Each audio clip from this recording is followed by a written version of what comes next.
The sound of poker chips hitting the table was nothing compared to the sound of a woman's life being gambled away. In a smoke-filled saloon in Dust Creek, 1874, Elena Brooks stood frozen as her husband's slurred voice cut through the noise. "I'll trade her for that corn." Laughter erupted. She wasn't a wife anymore. She was currency. Barren, broken, worthless in the eyes of men who measured value in bloodlines and profits.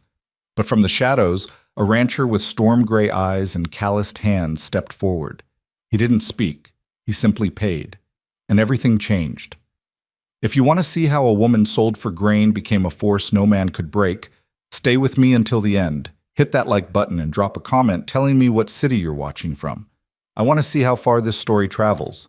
The winter of 1874 came to Dust Creek like a creditor collecting debts, cold, merciless, and indifferent to suffering.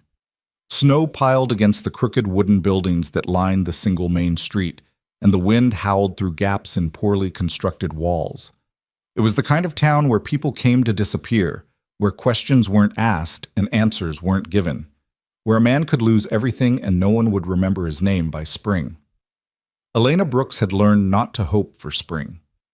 She stood now in the back corner of Dutch Henry's saloon, her thin shawl pulled tight around shoulders that had learned to curve inward, to take up less space, to become invisible. The air was thick with tobacco smoke and the sour smell of cheap whiskey. Men crowded around tables, their voices rising and falling in the rhythms of drink and desperation. Cards slapped against wood, coins clinked. Someone laughed too loud at a joke that wasn't funny. Elena kept her eyes down, trained on a knot in the floorboard near her feet. She had learned this too, where to look, how to stand, when to breathe. Her husband, Marcus Hale, sat at the center table with 4 other men, his face flushed red with alcohol and rage. He'd been losing all night. She could tell by the set of his jaw, the way his hands trembled when he reached for his glass. "Another hand!" Marcus slurred, slamming his palm on the table. "Deal me in." "With what?" The man across from him, a cattle buyer named Jenks with a face like a dried apple, leaned back in his chair and grinned. "You're tapped out, Hale. Seen you lose your horse, your wagon, and what was left of your dignity about 2 hours ago." The other men laughed. Marcus's face darkened. "I got something to trade," he said. Elena felt the words before she understood them. A coldness that started in her stomach and spread outward, numbing her fingers, her lips, the space behind her eyes where tears should have been but no longer came. "Oh yeah?" Jenks leaned forward, interested now. "What's that?" Marcus turned in his chair and his eyes, bloodshot and mean, found Elena in the corner. Her. The saloon didn't go quiet. That would have required respect, acknowledgement, some recognition that what was happening mattered. Instead, the noise simply shifted. The laughter took on a different quality, curious, cruel. "Your wife." Another man at the table, someone Elena didn't know, looked her up and down like he was assessing a horse. "She don't look like much." "She can cook," Marcus said. "Clean, mend, do all the things a woman's supposed to do." He paused, and his voice dropped into something uglier. "Except the one that matters. Barren as a salt flat. 5 years married, and not one child. What good is a woman who can't give you sons?" Elena's fingernails dug into her palms. She had heard these words before, hundreds of times, in hundreds of ways. Each time they were supposed to hurt less. They never did. "So you're trading a broken woman for a stake in a card game?" Jenks scratched his chin, considering. "That don't seem like much of a trade for us." "I'll throw her in for whatever you got," Marcus said. His desperation was showing now, the need that came with a losing streak and an empty bottle. "Food, coin, I don't care. Just deal me in." One of the other men, a farmer with a thick beard and suspicious eyes, reached into a sack beside his chair and pulled out a smaller burlap bag. He tossed it on the table. It landed with a soft, heavy sound. "Seed corn," he said. "About 20 pounds, best quality. Was going to plant it come spring, but..." He shrugged. "I'll trade it for a hand of cards. And if you lose, Hale, I get the woman." Elena's breath stopped. 20 pounds of corn. That was the price. That was what 5 years of cooking his meals and mending his clothes and enduring his anger and his disappointment and his hands had amounted to. A sack of seed corn that wouldn't even feed a family for a month. Done, Marcus said. He didn't look at her. The cards were dealt. Elena watched from the corner as the hand played out. She should run. She knew that. Should grab her shawl and push through the doors and disappear into the snow and the night. But where would she go? She had no money, no family, no prospects. Women didn't simply walk away in 1874. They walked from one man's ownership to another's, or they starved. The hand ended quickly. Marcus laid down his cards with shaking hands. The farmer grinned. "That's it then," Jenks said, and he actually laughed. "Marcus Hale just lost his wife to a sack of corn." "Fetch her over here," the farmer said, waving his hand like he was summoning a dog. "Let me see what I bought." Elena's legs wouldn't move. She stood locked in place, her mind screaming at her body to do something, anything, but the commands wouldn't translate into action. "You deaf woman?" The farmer's voice sharpened. "Get over here." Marcus stood, wobbling slightly, and started toward her. His hand reached out, and Elena flinched before she could stop herself. He grabbed her arm, not gently, and began pulling her toward the table. "She's stubborn," Marcus said. "You'll have to beat that out of her." They were halfway across the saloon floor when a voice cut through the noise. "Hold on." Everyone turned. A man had been sitting alone at a table near the door, so still and quiet that Elena hadn't noticed him until now. He stood slowly, unfolding to a height that made the other men look small.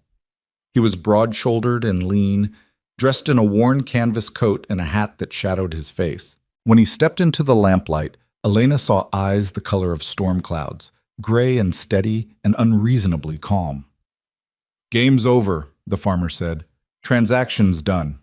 The stranger looked at Elena for a long moment, then at Marcus's hand gripping her arm. "What's the price?" he asked. His voice was quiet, but it carried. There was something in it that made men listen, not threat exactly, but the promise of consequence. "She's bought and paid for," the farmer said, but uncertainty crept into his voice. "I'll pay double," the stranger said. 40 pounds of corn, or the cash equivalent, right now." The farmer hesitated. Elena could see the calculation in his eyes, pride versus profit. Marcus had already released her arm and stepped back, the coward's retreat. "Why would you do that?" Jenks asked, suspicious. "You don't even know her." The stranger reached into his coat and pulled out a leather billfold. He counted out bills onto the farmer's table, more money than Elena had seen in months. "That cover it?" The farmer looked at the money, then at Elena, then back at the money. Pride lost. He scooped up the bills. "She's yours." The stranger pocketed his billfold and turned to Elena. Up close, she could see the weathering on his face, the sunlines around his eyes, the scar that cut through his left eyebrow. He was older than Marcus by perhaps 10 years, maybe 40 or 45, but he carried himself like a man who had earned every year. "Ma'am," he said quietly, "my name is Caleb North. I have a ranch about 8 miles west of here. I'm going to offer you something, and I need you to understand you have a choice." He paused, and his eyes, those strange, steady gray eyes, held hers without wavering. "You can come with me, or you can stay here. If you come, you'll have your own room, your own space. I won't touch you, won't make demands. You'll work if you want to work, rest if you need to rest. You'll be safe." Elena stared at him. The words didn't make sense. Men didn't make offers like that. Men took what they paid for. "And if I say no?" Her voice came out rough, unused. "Then I'll walk away," Caleb said simply, "and you'll figure out what comes next on your own terms." The saloon had gone quiet now. Everyone was watching. Elena looked at Marcus, who wouldn't meet her eyes, looked at the farmer counting his windfall, looked at Jenks and the other men whose faces showed nothing but curiosity about what entertainment might come next. Then she looked back at Caleb North, the stranger who had just paid 40 pounds of corn's worth to offer her a choice. It wasn't much of a choice, really. It was between unknown danger and certain degradation, between a gamble and a guarantee of suffering. She took the gamble. "I'll come," she said. Caleb nodded once. He removed his coat and held it out to her. It's cold outside. Elena took the coat, heavy canvas lined with wool, warm from his body heat. She pulled it around herself and realized it was the first time in years a man had given her something without expecting payment. They walked toward the door. Behind them, Marcus's voice rose, petulant and slurred. "You're making a mistake, Elena. You think he's better than me? He'll figure out you're broken soon enough." Elena didn't turn around. Caleb held the door open for her, and she stepped out into the winter night. The cold hit her like a fist, but the coat blocked most of it. Snow fell in steady sheets, and the wind carried ice. Caleb led her to where a large bay horse stood tied at the hitching post, patient and calm despite the weather. "His name is Samson," Caleb said, untying the reins. "He's gentle. I'm going to help you up, if that's all right." Elena nodded.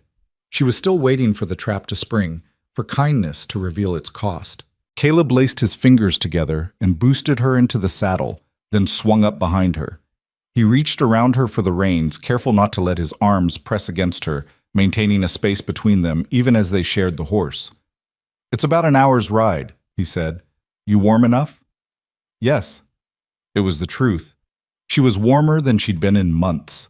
They rode out of Dust Creek in silence, leaving behind the lights and the laughter and the smoke. The snow fell heavier, covering their tracks almost as soon as they made them. Elena watched the town disappear behind them and felt something she didn't recognize at first. It took almost a mile before she understood it was relief. "Why did you do that?" she asked finally, her voice barely carrying over the wind. Caleb was quiet for so long she thought he might not answer. When he spoke, his voice was thoughtful, measured. "I had a sister once, younger than me. When I was 19 and she was 16, our parents died. Cholera. I was working a ranch up north, trying to save enough to buy my own land. By the time I got home, she was gone.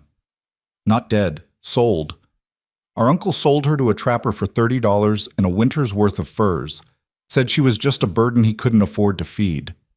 Elena felt the story in her chest, heavy and familiar. "I looked for her," Caleb continued. "Spent 2 years tracking that trapper across 3 territories.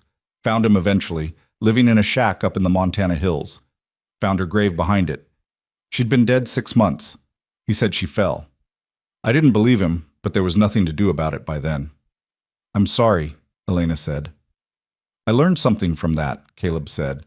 "Learned that women get treated like property because men let it happen. Because we participate in it, profit from it, or just stand by and watch. I decided I wouldn't be that kind of man anymore." He paused. "So when I heard that transaction happening tonight, I couldn't walk away. Wouldn't be able to live with myself if I did." They rode in silence for a while longer. Elena thought about choices and costs, about the difference between rescue and respect, about the fact that Caleb had given her a choice, had told her she could refuse even though he'd already paid. That mattered, more than she knew how to express. The ranch appeared gradually through the snow, first just darker shapes in the darkness, then resolving into a large barn, a stable, a main house, and 2 smaller structures. Caleb guided Samson toward the barn and dismounted, then helped Elena down. "Stable's warmer than the house right now," he said. "I'll get the fire going inside, but it'll take a few minutes. You can wait here with Samson while I get things ready, or come inside if you'd rather." "I'll wait," Elena said. She wasn't quite ready yet to enter a strange man's house, even one who had been kind so far. Caleb nodded like he understood. He showed her where he kept the horse brushes and feed, explained Samson's routine, then headed toward the house. Elena stood in the barn with the big bay horse, listening to him eat, feeling the warmth from his body, and trying to process what had just happened. She had been sold, bought, traded like corn or cattle or any other commodity, and yet somehow she felt less like property now than she had in the 5 years of her marriage. When Caleb returned to fetch her, smoke was rising from the house's chimney. "Fire's going," he said. "I've got the guest room ready for you. There's a lock on the inside of the door. I'll show you how it works. Tomorrow I can rig something more secure if you want it." He led her into the house, and Elena's first impression was of space and simplicity. The main room held a large fireplace, a solid table with 4 chairs, a counter and dry sink along one wall. Everything was clean but worn, functional rather than decorative. The kind of place built by someone who lived alone and didn't bother with comforts, that required effort. "This way," Caleb said, and led her down a short hallway to a small room. It held a narrow bed, a chest of drawers, a chair, and a small window. Simple, but clean. The sheets on the bed looked freshly washed. Caleb pointed to the door. "This is the lock. It's a slide bolt. You push it closed from the inside and nothing can open the door from outside. Not even me. You control who comes in this room. Understood?" Elena nodded, her throat tight. "There's a pitcher and basin on the dresser for washing," Caleb continued. "I'll bring you some warmer clothes tomorrow. I've got some things from—" He hesitated.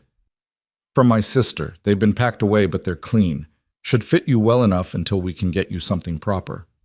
"Thank you," Elena managed. Caleb moved toward the door, then paused. "I know you don't have any reason to trust me, Mrs. Brooks. I know that everything you've experienced probably tells you that kindness has a price. But I want to be clear. I'm not expecting anything from you. Not labor, not anything else. You take whatever time you need to figure out what you want. If that's leaving, I'll help you get wherever you want to go. If it's staying, you'll stay on your own terms. That's the agreement."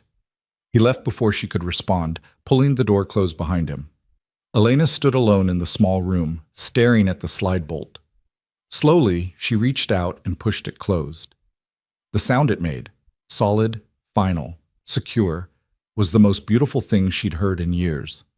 She sat on the edge of the bed, still wearing Caleb's coat, and let herself cry for the first time since Marcus had stood up in that saloon and announced her worthlessness to a room full of strangers.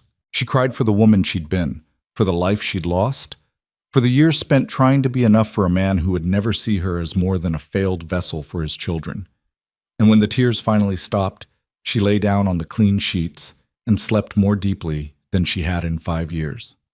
Morning came cold and clear. Elena woke to sunlight streaming through the small window and the smell of coffee. For a moment she didn't remember where she was. Then it all rushed back. The saloon, the corn, Caleb North. She got up and opened the slide bolt quietly, listening. From the main room came the sounds of someone moving around, the clank of metal on metal, wood being added to a fire. She used the basin to wash her face and hands, tried to smooth her dress, still wearing the same one from last night, and ventured out into the hallway. Caleb stood at the counter, cutting bread. He changed into a clean shirt, and his hair was damp like he'd washed. When he heard her, he turned and nodded. "Morning," he said. "Coffee's hot if you want some.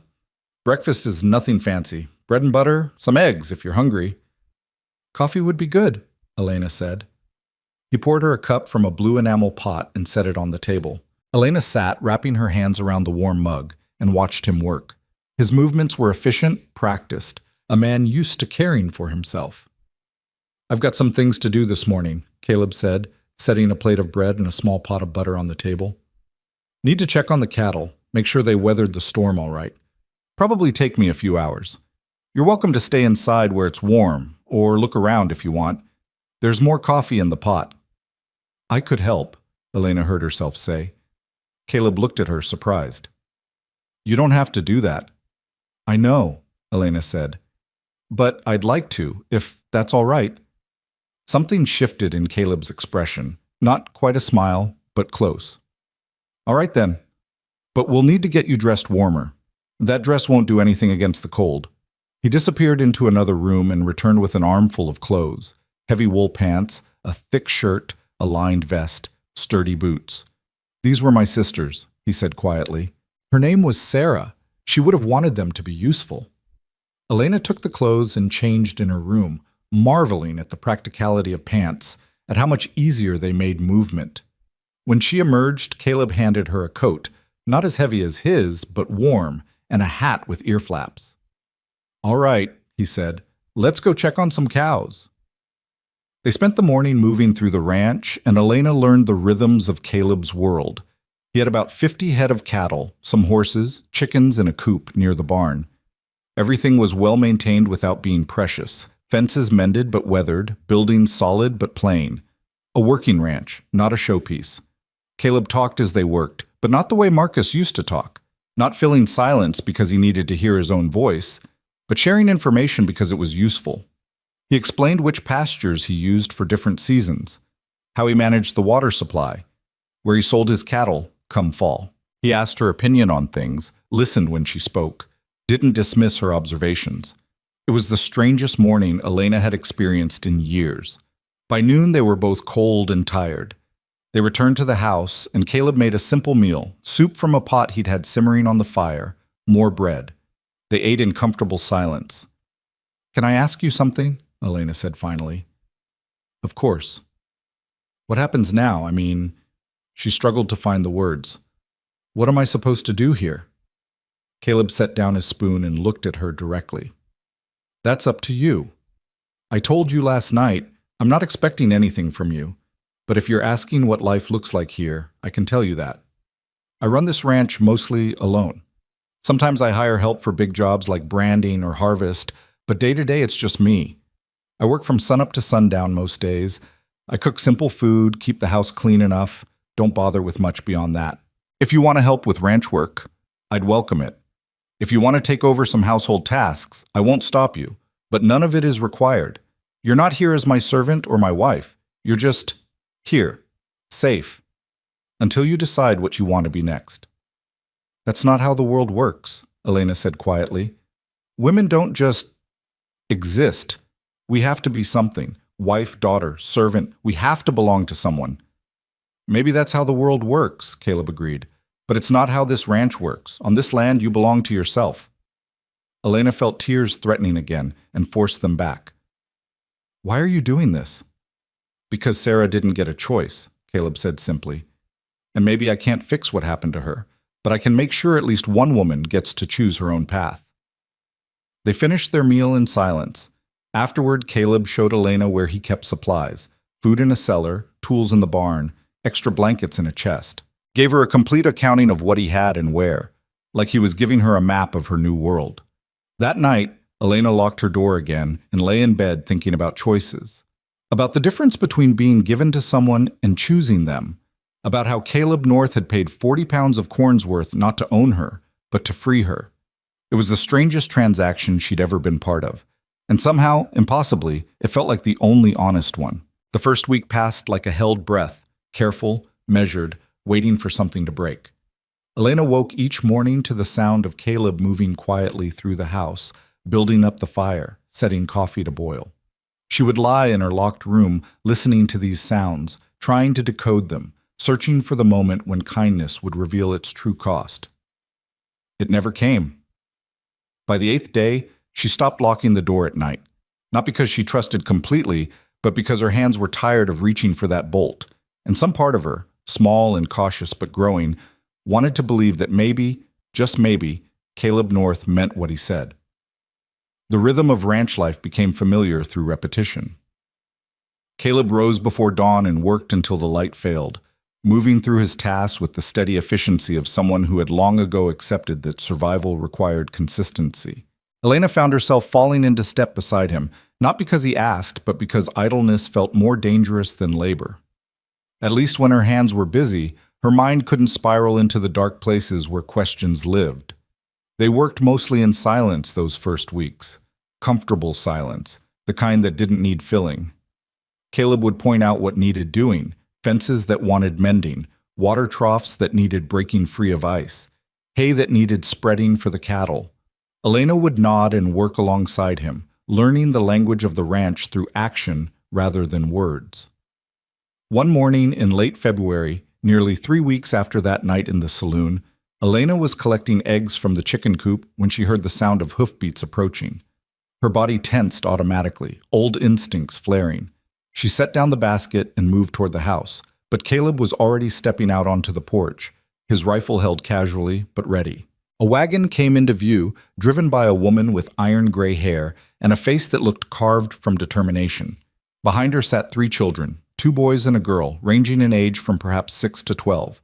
The woman pulled the wagon to a stop and called out, "Caleb North, you planning to shoot me or offer me coffee?" The tension in Caleb's shoulders eased. He set the rifle against the porch rail and smiled. The first real smile Elena had seen from him. "Mrs. Brennan, wasn't expecting company." "Clearly," the woman said, climbing down from the wagon with surprising agility for someone who had to be past 60. "Heard through the grapevine you had someone new staying with you. Thought I'd come verify that the rumors aren't as scandalous as Dust Creek is making them sound. Caleb's smile turned wry. When has Dust Creek ever gotten a story right? Never, Mrs. Brennan agreed. She turned her sharp eyes on Elena, who had emerged from behind the coop. You must be the woman everyone's talking about. I'm Margaret Brennan. I run the ranch about 6 miles east of here with my 3 sons and my late husband's stubbornness. These are my grandchildren, Thomas, William, and Mary. The children waved shyly from the wagon. Elena found herself raising a hand in return, uncertain how to navigate this sudden intrusion of other people into her carefully controlled world. Come inside, Caleb said. Coffee's hot, and I think there's still some of that bread Elena made yesterday. They all filed into the house, the children wide-eyed and curious, Mrs. Brennan assessing everything with the practiced eye of someone who missed nothing. Elena busied herself with the coffee pot, grateful for something to do with her hands. So, Mrs. Brennan said, settling herself at the table while the children explored the main room with the careful manners of those who'd been taught not to touch. I'm going to speak plainly because that's how I am. There's talk in town about you, girl. Some of it's ugly, most of it's speculation. I came out here to get the truth from the source and to let you know that not everyone in this territory is as useless as the men in that saloon. Elena set a cup of coffee in front of Mrs. Brennan and met her eyes. What kind of talk? The kind that says Caleb bought himself a wife and is probably working you to death or worse, Mrs. Brennan said bluntly. The kind that says you must be desperate or crazy to go with a stranger into the wilderness. The kind that says a woman who can't bear children isn't worth the corn she was traded for. The words landed like blows, but Elena kept her face still. She'd heard worse, thought worse about herself in the dark hours before dawn. And what do you think? Elena asked. Mrs. Brennan took a long sip of her coffee, studying Elena over the rim of her cup.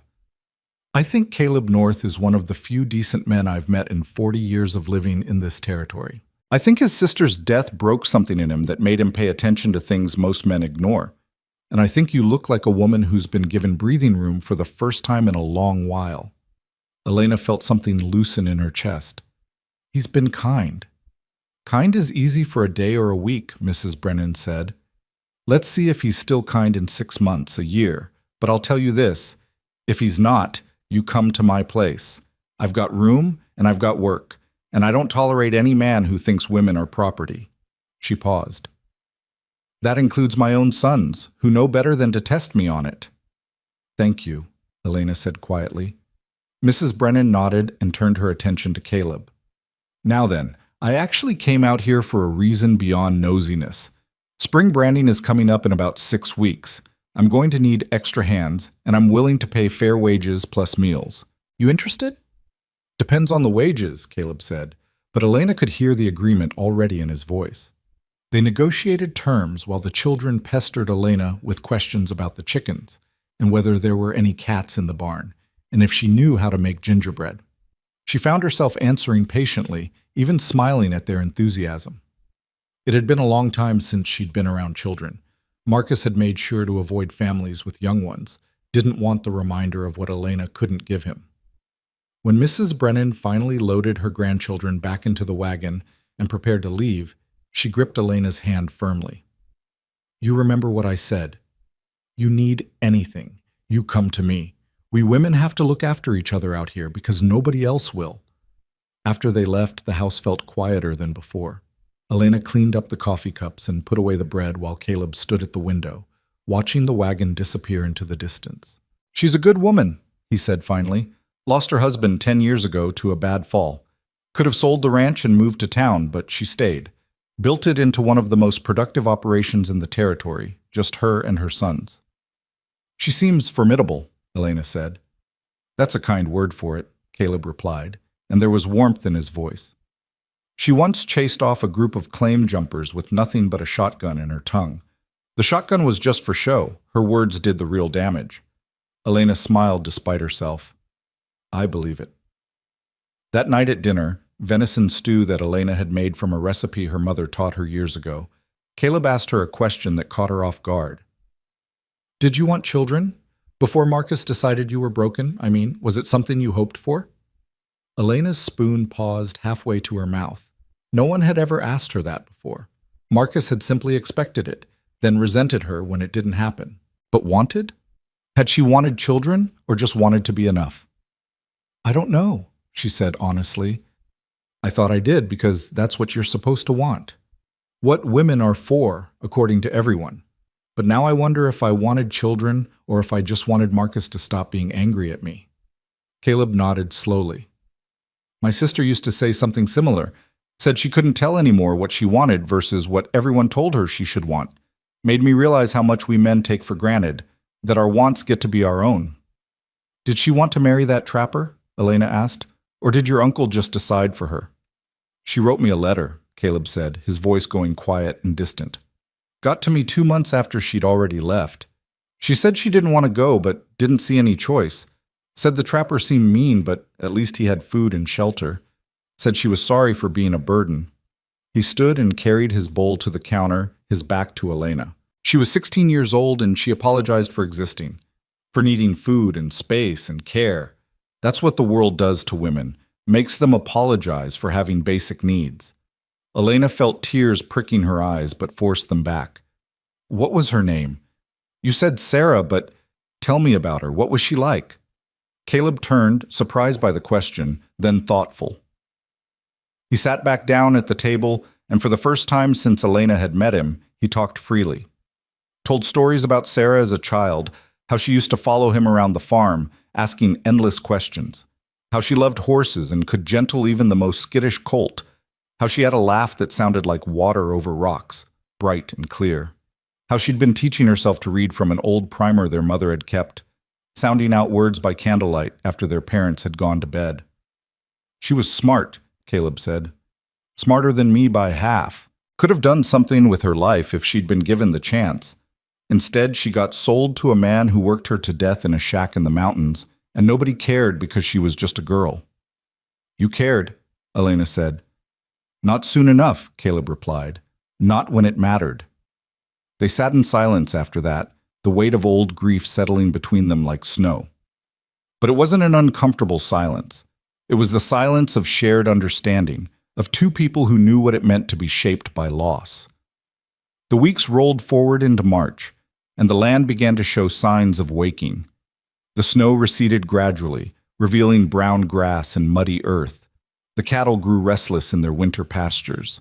The chickens laid more eggs, and Elena found herself settling into a life she hadn't known was possible. She took over the cooking without being asked, but because she enjoyed it, enjoyed having access to a properly stocked pantry, enjoyed the challenge of creating something good from simple ingredients. Caleb praised her food with genuine appreciation, never taking it for granted. She mended his clothes because she noticed they needed it, not because he demanded it. She organized the house slowly, finding places for things, creating systems that made daily life easier. And Caleb never once treated any of it as expectation or obligation. He thanked her for every meal, told her she didn't have to if she didn't want to, offered to do tasks himself if she was tired.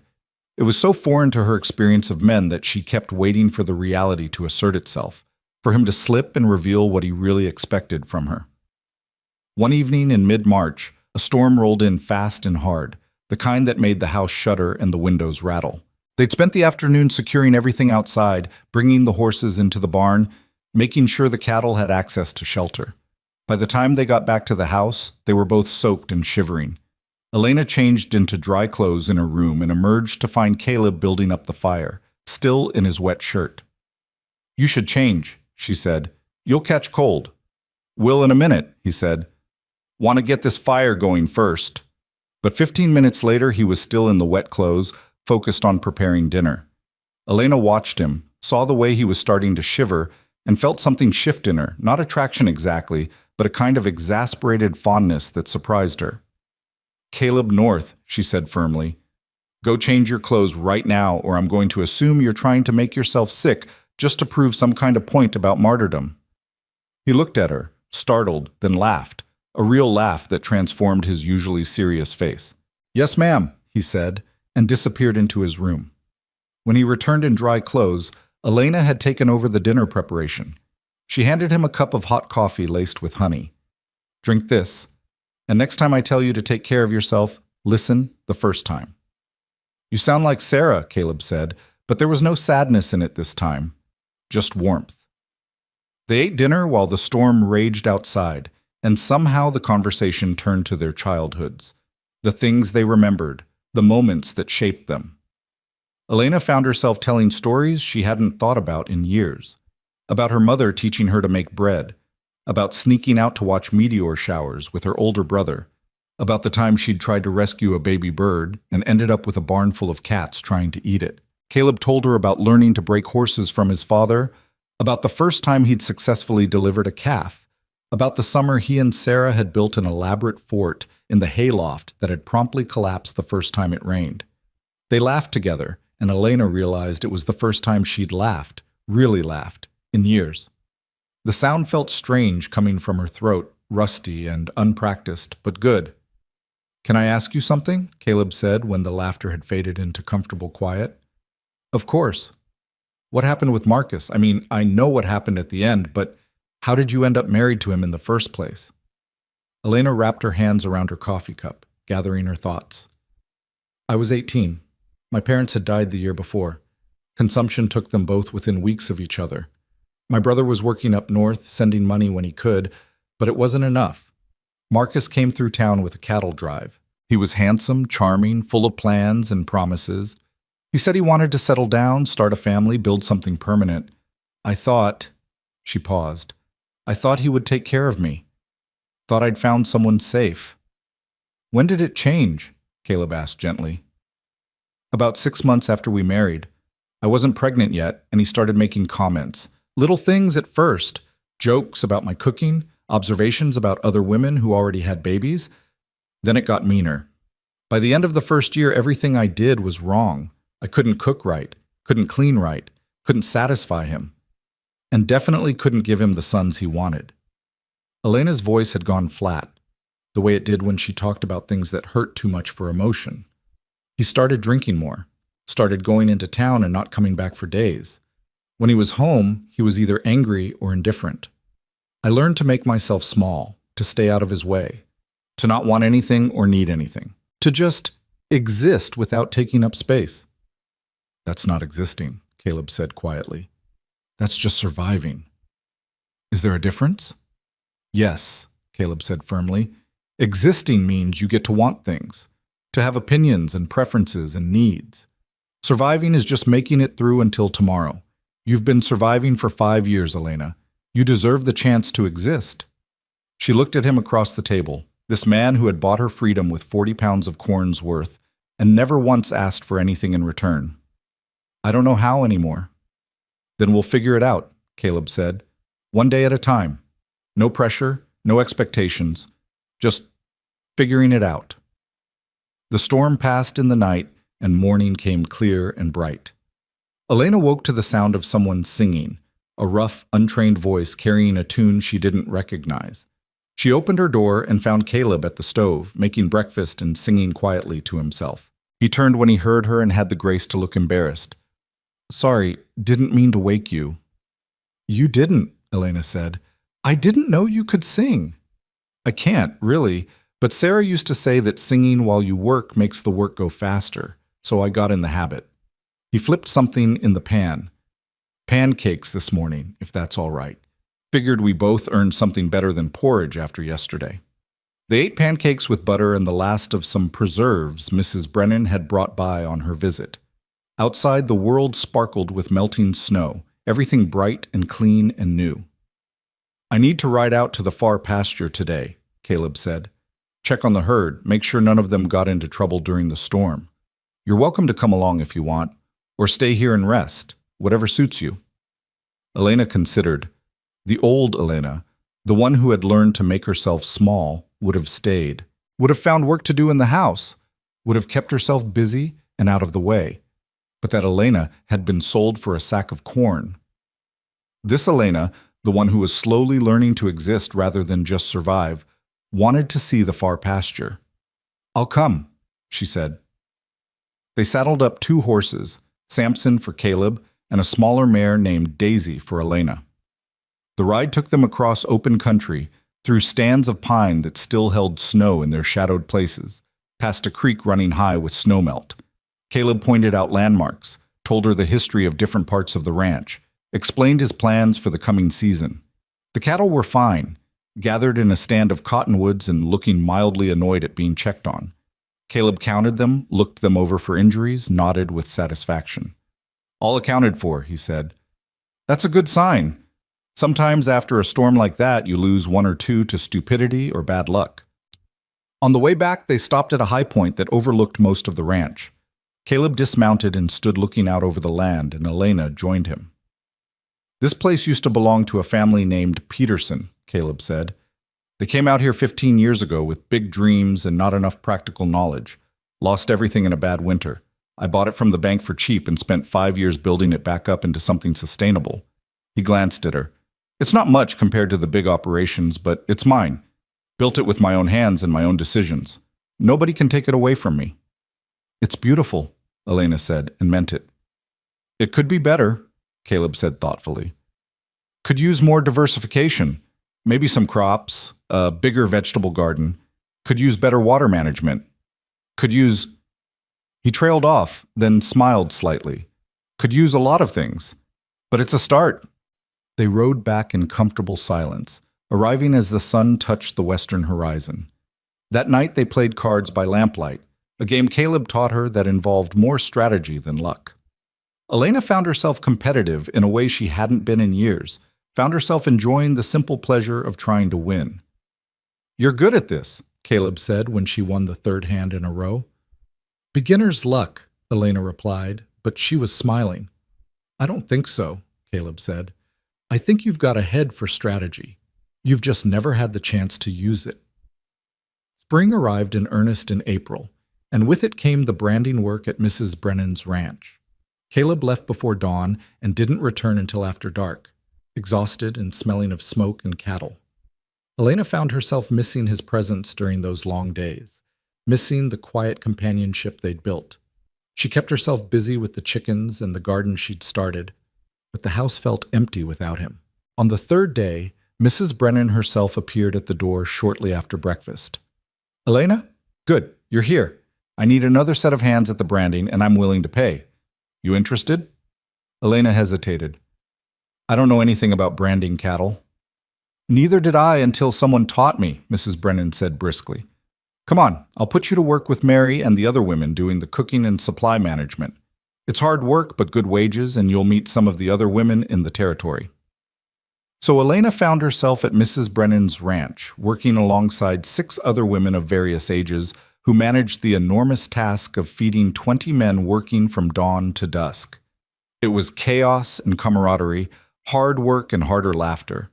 The women traded stories and recipes and gossip, taught Elena the local politics of who liked whom and which families were feuding and which ranches were struggling. A woman named Ruth, younger than Elena by a few years, with a ready smile and calloused hands, attached herself to Elena as a sort of guide.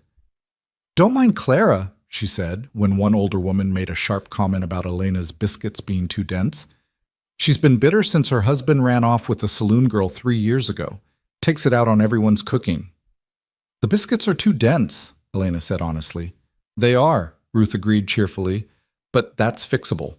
Here, let me show you the trick. Less water, more lard, and you fold it gentle-like. Don't mash it." They worked side by side, and Ruth talked easily about her life. Married to a farmer named John, 3 children under 8, constantly exhausted, but mostly happy. "John's a good man," she said. "Takes his share of the housework, doesn't hit, doesn't drink too much. I know that's a low bar, but out here you take what you can get." "Caleb's like that," Elena heard herself say. "Good. Ruth gave her a knowing look. "I heard about what happened, about the saloon and the corn and all that. Most women would have run the other direction." "I didn't have much choice," Elena said. "There's always a choice," Ruth replied. "Sometimes all the choices are bad, but there's still choosing. You chose Caleb North over whatever else was on offer. That took courage." Elena didn't feel courageous. She felt like someone still waiting for the trap to spring, for the cost to come due. But she didn't say that to Ruth. In the evening, when the branding work was done and the men were eating dinner, Elena found Caleb washing up at the pump. He looked exhausted, his shirt stained with sweat and dirt, his hands raw from rope and leather. "Hey," she said softly. He looked up and smiled, tired but genuine. "Hey yourself. Didn't expect to see you here." "Mrs. Brennan recruited me," Elena said. "Put me to work in the kitchen." "How's it going?" "My biscuits are too dense, apparently." Caleb laughed, and the sound was warm in the cooling evening air. "I like your biscuits." "You're biased," Elena said, but she was smiling. "Come on, let's get you fed before someone else eats your share." They sat together at the long tables Mrs. Brennan had set up in her yard, surrounded by 20 other people eating and talking and laughing. Elena felt Caleb's presence beside her like an anchor, solid and steady. At one point, his hand brushed hers, reaching for the breadbasket, and instead of flinching away, Elena found herself letting the contact linger for just a moment. It was such a small thing, but it felt enormous. The branding work took 2 weeks, and by the end, Elena knew the names of every woman in a 20-mile radius and had been invited to 3 different Sunday dinners. She'd learned to make biscuits that weren't dense and stew that could feed 20 and coffee strong enough to wake the dead. She'd listened to stories about surviving winters and losing children and building lives in an unforgiving land. She'd seen women who were tired and worn and still somehow beautiful in their resilience. On the last day, Mrs. Brennan paid her in cash, more money than Elena had ever held in her life. "You earned it," Mrs. Brennan said firmly when Elena tried to protest. "And I want you to know that if you ever need work, my door's open. You've got good hands and a steady head. That's worth more than most people realize." Caleb and Elena rode back to the ranch together in the late afternoon, both tired but satisfied. The land was green now, transformed by spring, and the air smelled like growing things. "Thank you," Elena said as they approached the house. "For what?" "For letting me come with you, for not keeping me locked away like some kind of secret." Caleb reined in Samson and turned to look at her. "Elena, you're not my secret. You're not my possession. You're a woman living on this ranch of her own choice. And anyone who has a problem with that can take it up with me. But you don't belong in shadows. You never did." Elena felt something crack open in her chest. Not breaking, but opening, like ice giving way to spring water. "I'm starting to believe that," she said quietly. "Good," Caleb said, and then, even quieter, "That's real good." That night, for the first time since arriving at the ranch, Elena left her door open while she slept. Not locked, not barred, just open. It was a small gesture, but it felt like trust. And in the morning, when she woke and padded out to the kitchen, she found that Caleb had left coffee warming on the stove and a note beside it in his careful handwriting. "Gone to check the north fence. Back by noon. There's bread in the box and jam in the cellar. Take what you want. See. Take what you want." Elena read those words 3 times, letting them settle into her bones. Then she poured herself coffee, cut a thick slice of bread, and sat at the table in a house that was starting to feel like home, learning slowly what it meant to want things again. The wanting started small and grew like prairie grass after rain, quiet at first, then everywhere Elena looked.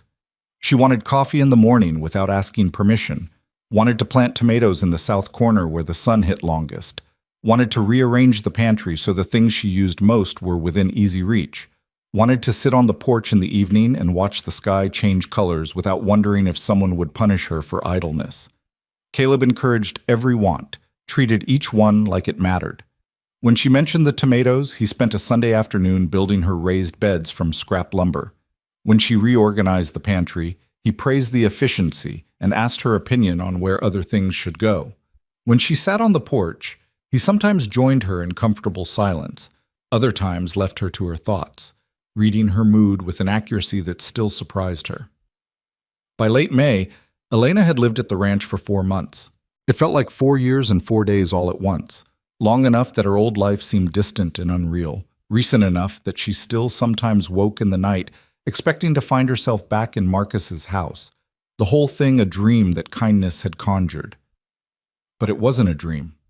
It was real, solid, built from quiet mornings and shared work and the slow accumulation of small freedoms that added up to something she was almost ready to call happiness.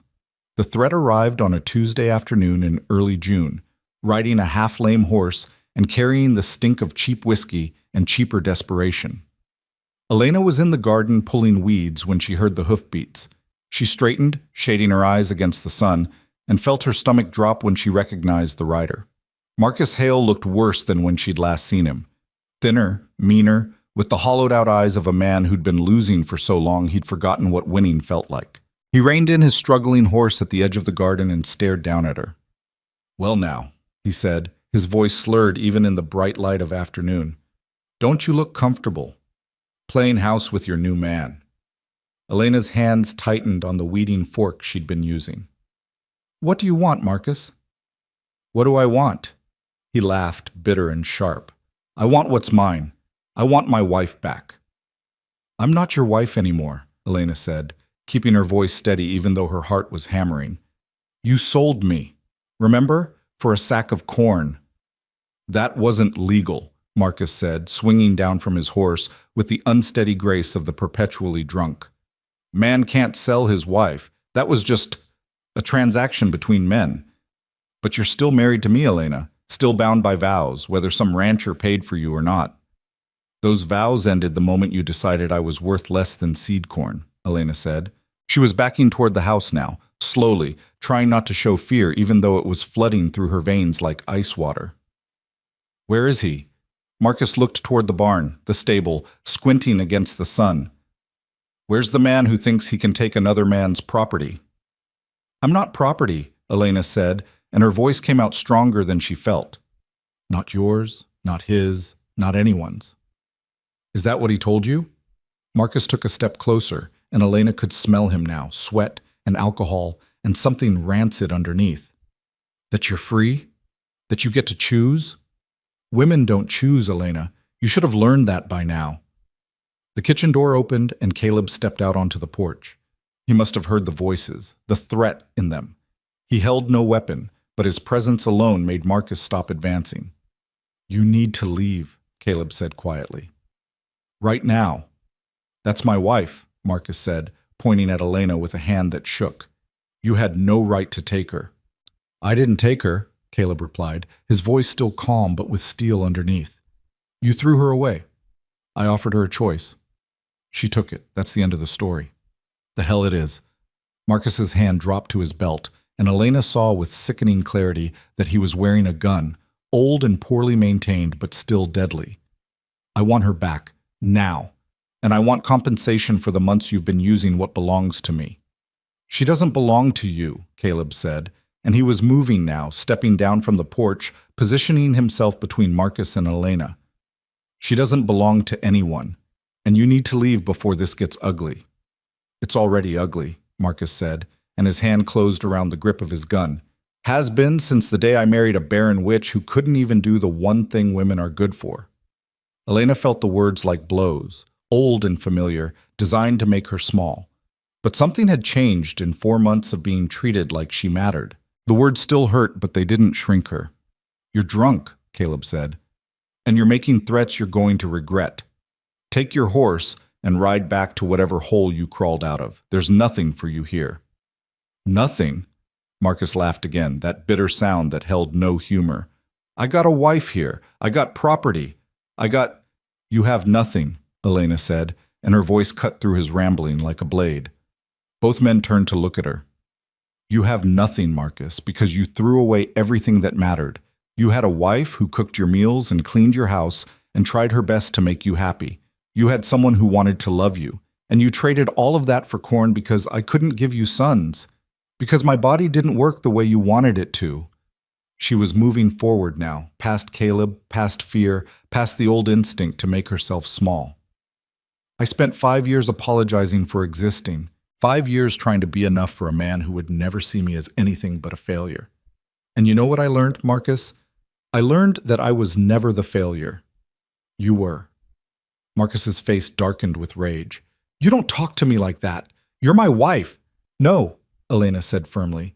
"I'm not. Maybe legally on some piece of paper somewhere, but in every way that matters, I stopped being your wife the moment you sat down at that poker table and decided I was worth less than seed corn.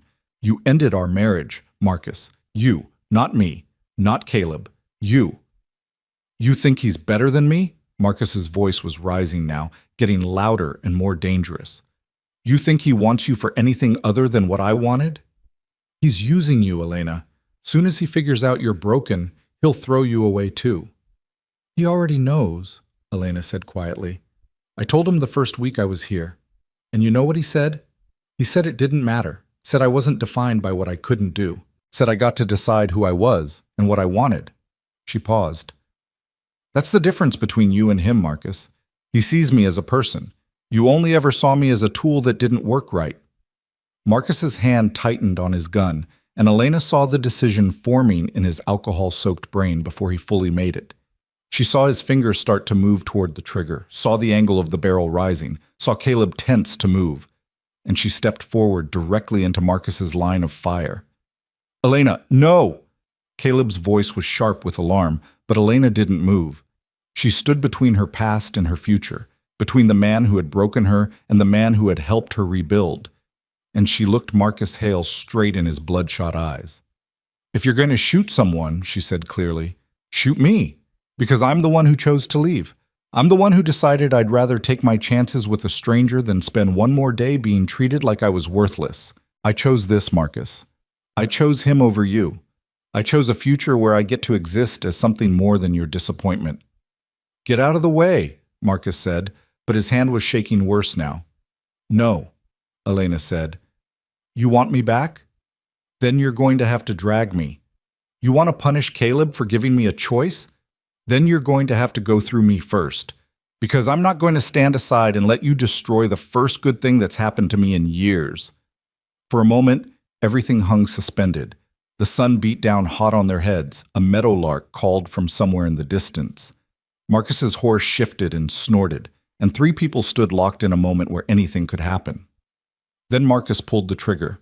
The shot went wild, whether because his hand was shaking or because at the last second even he couldn't shoot the woman he'd once promised to love. Elena would never know. The bullet whined past, missing her by feet, and before Marcus could aim again, Caleb was on him. They went down hard, rolling in the dirt, grappling for the gun. Elena heard herself screaming, not words, just sound, and then suddenly there were more people there. Mrs. Brennan and her oldest son Thomas appeared from around the barn, where they'd apparently been visiting. Thomas pulled Caleb off Marcus while Mrs. Brennan kicked the gun away from Marcus's reaching hand. Enough! Mrs. Brennan's voice cracked like a whip. Everybody stop moving, right now! They froze. Marcus lay in the dirt gasping, blood running from his nose where Caleb had hit him. Caleb stood with Thomas's hands on his shoulders, breathing hard, his eyes wild. Elena realized she was shaking, her whole body trembling with adrenaline and shock. Mrs. Brennan picked up Marcus's gun with the casual competence of someone who'd handled firearms her whole life. She checked the chamber, removed the remaining bullets, and tucked both into her apron pocket. Then she looked down at Marcus with an expression of pure disgust. Marcus Hale, she said, you're dumber than a box of rocks and twice as useless. You just tried to shoot a woman in front of witnesses. That's attempted murder, in case your pickled brain can't work that out. She's my wife, Marcus wheezed. I got a right. You have no rights here, Mrs. Brennan said flatly. Thomas, go fetch the sheriff.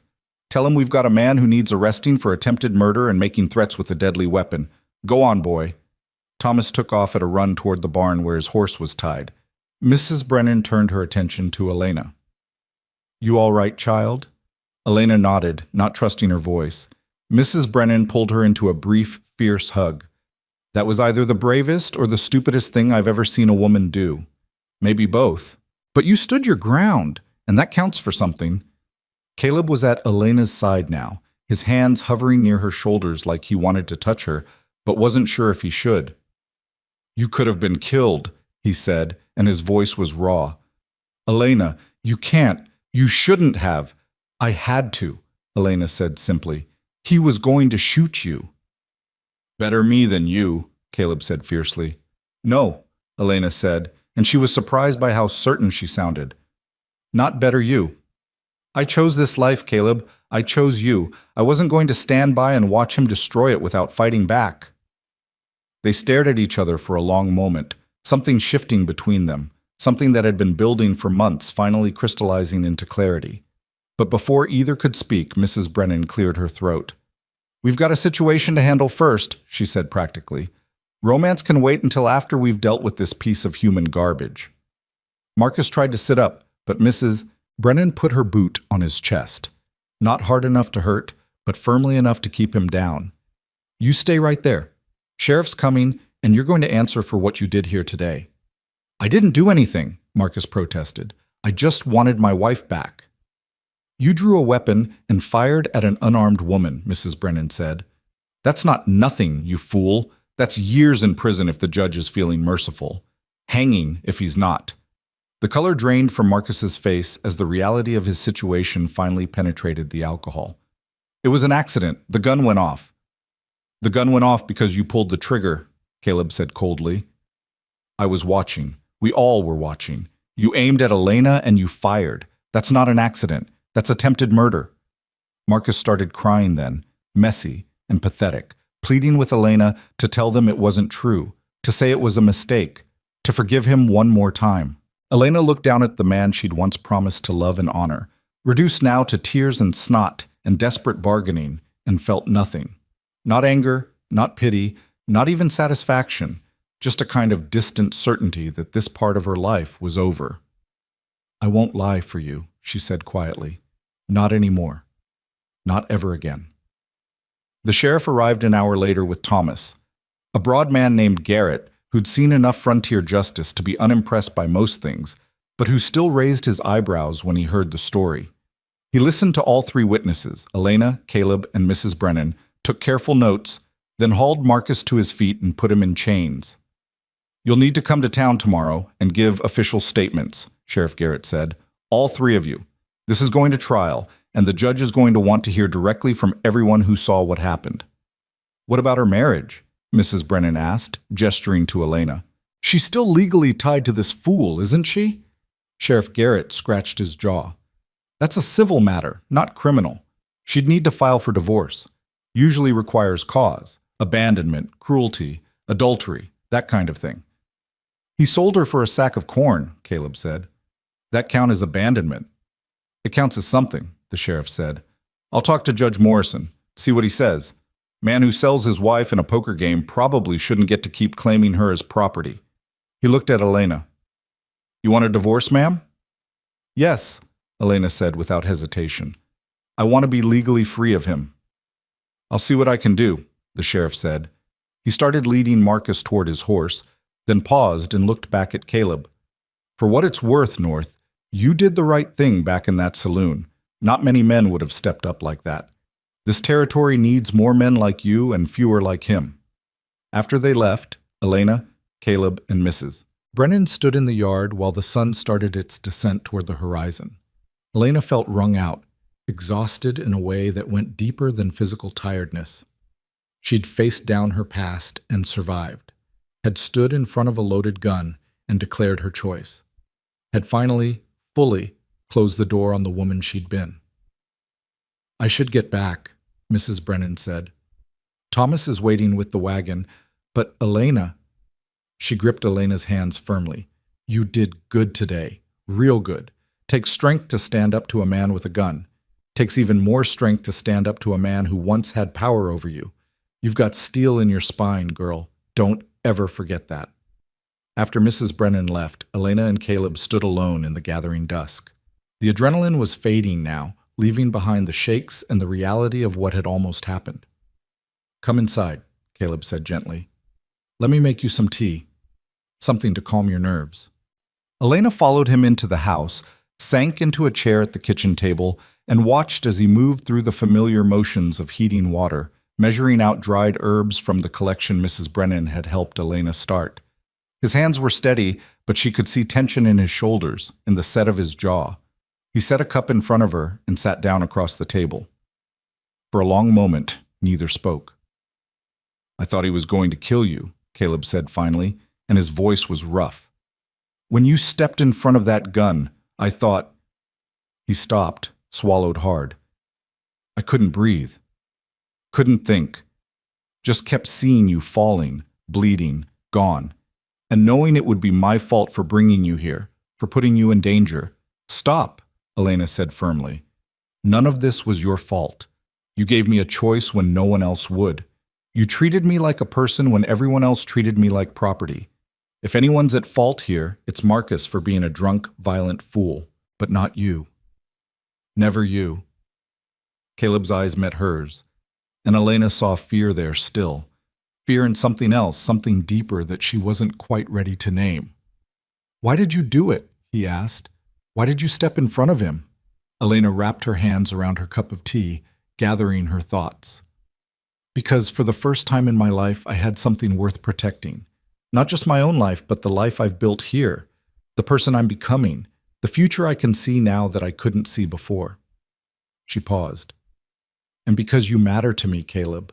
You matter more than I knew how to say, and I wasn't going to let him hurt you." "I'm not worth dying for," Caleb said quietly. "Yes, you are," Elena said. "You're worth that and more. You gave me back my life. Let me protect it, and you, if I need to." They sat in silence after that, drinking tea while the light faded outside.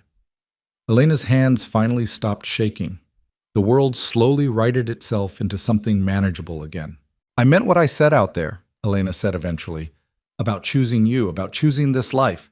I want you to know that wasn't just heat of the moment or fear talking. I meant it."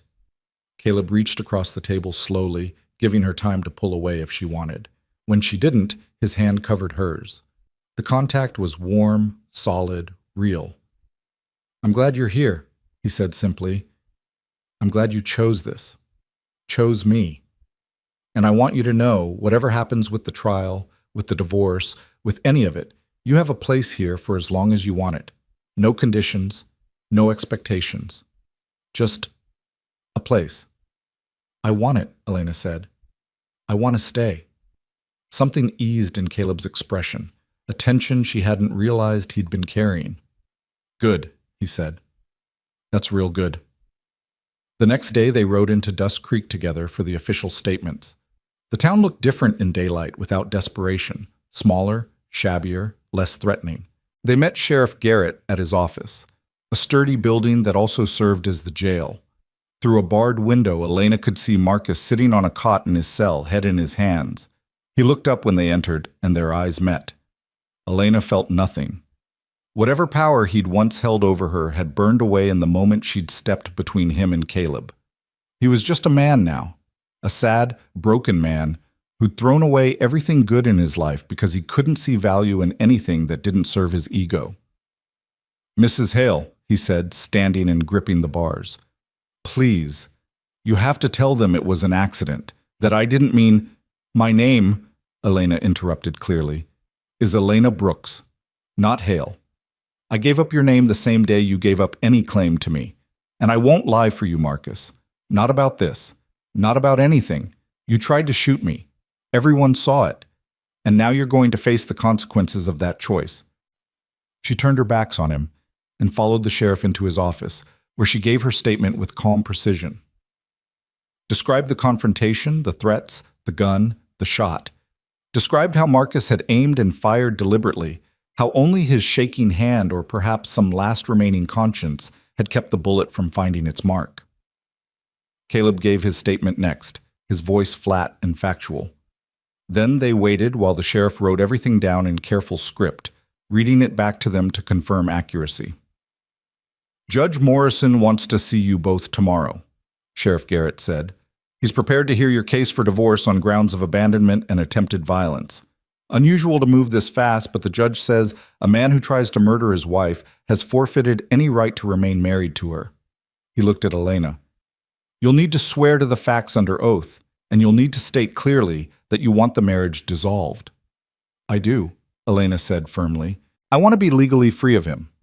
"Then be here tomorrow at 10 o'clock sharp," the sheriff said. "Judge Morrison doesn't tolerate lateness."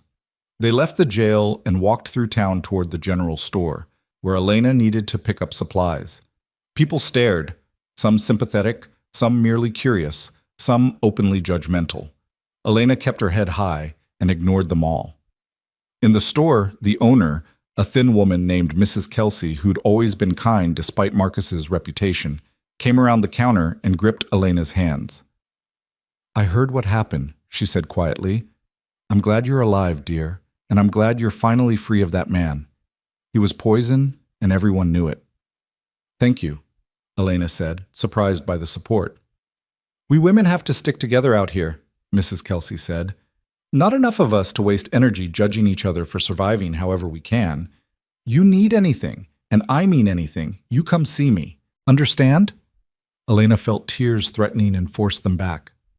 I understand. They gathered supplies and loaded them into Caleb's wagon, then started the ride back to the ranch. Halfway there, Caleb spoke. Are you scared? About tomorrow, I mean. Facing the judge. Elena considered. No, she said finally. I'm not scared. I'm ready. I've been ready to be free of Marcus for years. I just didn't know how to make it happen. Now I do. What happens after? Caleb asked. After the divorce is final. After all this is settled. What do you want then? It was the same question he'd been asking in different ways since the night he brought her home. What do you want, Elena? What do you need? What do you choose? He'd been teaching her all along that wanting was allowed, that her desires mattered. I want to stay, Elena said. I want to keep working the ranch with you, keep building the garden, learning from Mrs. Brennan, making this place better. She paused, gathering courage. I want to keep being around you, learning from you, building something with you. Caleb's hands tightened on the reins. Building what? Exactly. Elena took a breath. This was the edge of something, the precipice of change. She could step back to safety or step forward into unknown territory. 4 months ago, she would have chosen safety without thinking, but 4 months had taught her that safety without choice was just another kind of prison. A partnership, she said, not employer and employee, not rescuer and rescued, but partners. Two people choosing to build a life together because they want to, not because they have to. And after that? Caleb asked, his voice careful. If you want more than partnership someday, if you want... He stopped, started again. I'm not good with words, Elena, but I need you to know that somewhere along the way, between the saloon and today, between teaching you about cattle and watching you stand in front of a gun for me, I started hoping. Started wanting things I thought I'd given up on after Sarah died. Elena's heart was hammering again, but this time not from fear. What kind of things? The kind where this isn't just my ranch anymore, Caleb said. The kind where your name belongs on that gate, same as mine. The kind where we're building something together, not because we're convenient for each other, but because we choose each other, every day, on purpose. I want that too, Elena said quietly. But I need time. Need to be legally free first. Need to understand who I am when I'm not defined by being Marcus's wife. Can you wait for that? I've got all the time in the world, Caleb said, and I'll wait as long as you need. No pressure, no expectations, just hope, if that's all right. That's more than all right, Elena said, and she smiled, a real smile, full and genuine. That's everything. They rode the rest of the way in comfortable silence, both lost in thoughts about tomorrow and the days after, about endings and beginnings and the space between where transformation happened. That night, Elena didn't lock her door.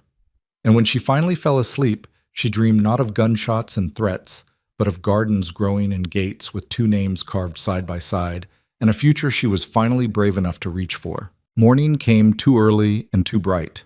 Elena woke with her stomach tight and her mind racing through everything that would happen today. The judge, the testimony, the final severing of legal ties to a man who had stopped being her husband long before he sold her for corn. She dressed carefully in the best dress she owned, one Mrs. Brennan had given her from her own daughter's old things, and braided her hair with hands that only shook a little. Caleb was already in the kitchen when she emerged, coffee brewed and eggs frying. He looked up when he heard her footsteps, and something in his expression gentled. "You look ready," he said. "I don't feel ready," Elena admitted. "I feel like I'm about to walk into battle." "You are," Caleb said simply. "But you've already won the important part. What happens today is just making the law catch up to the truth." He slid a plate across the table to her. "Eat. You'll need your strength." Elena forced down breakfast, even though her stomach protested. They cleaned up in silence, the familiar rhythm of shared tasks grounding her. When it was time to leave, Caleb held out her coat, His coat, really, the one he'd given her that first night, which she'd worn so often it had become hers through use, if not ownership. "Ready?" he asked.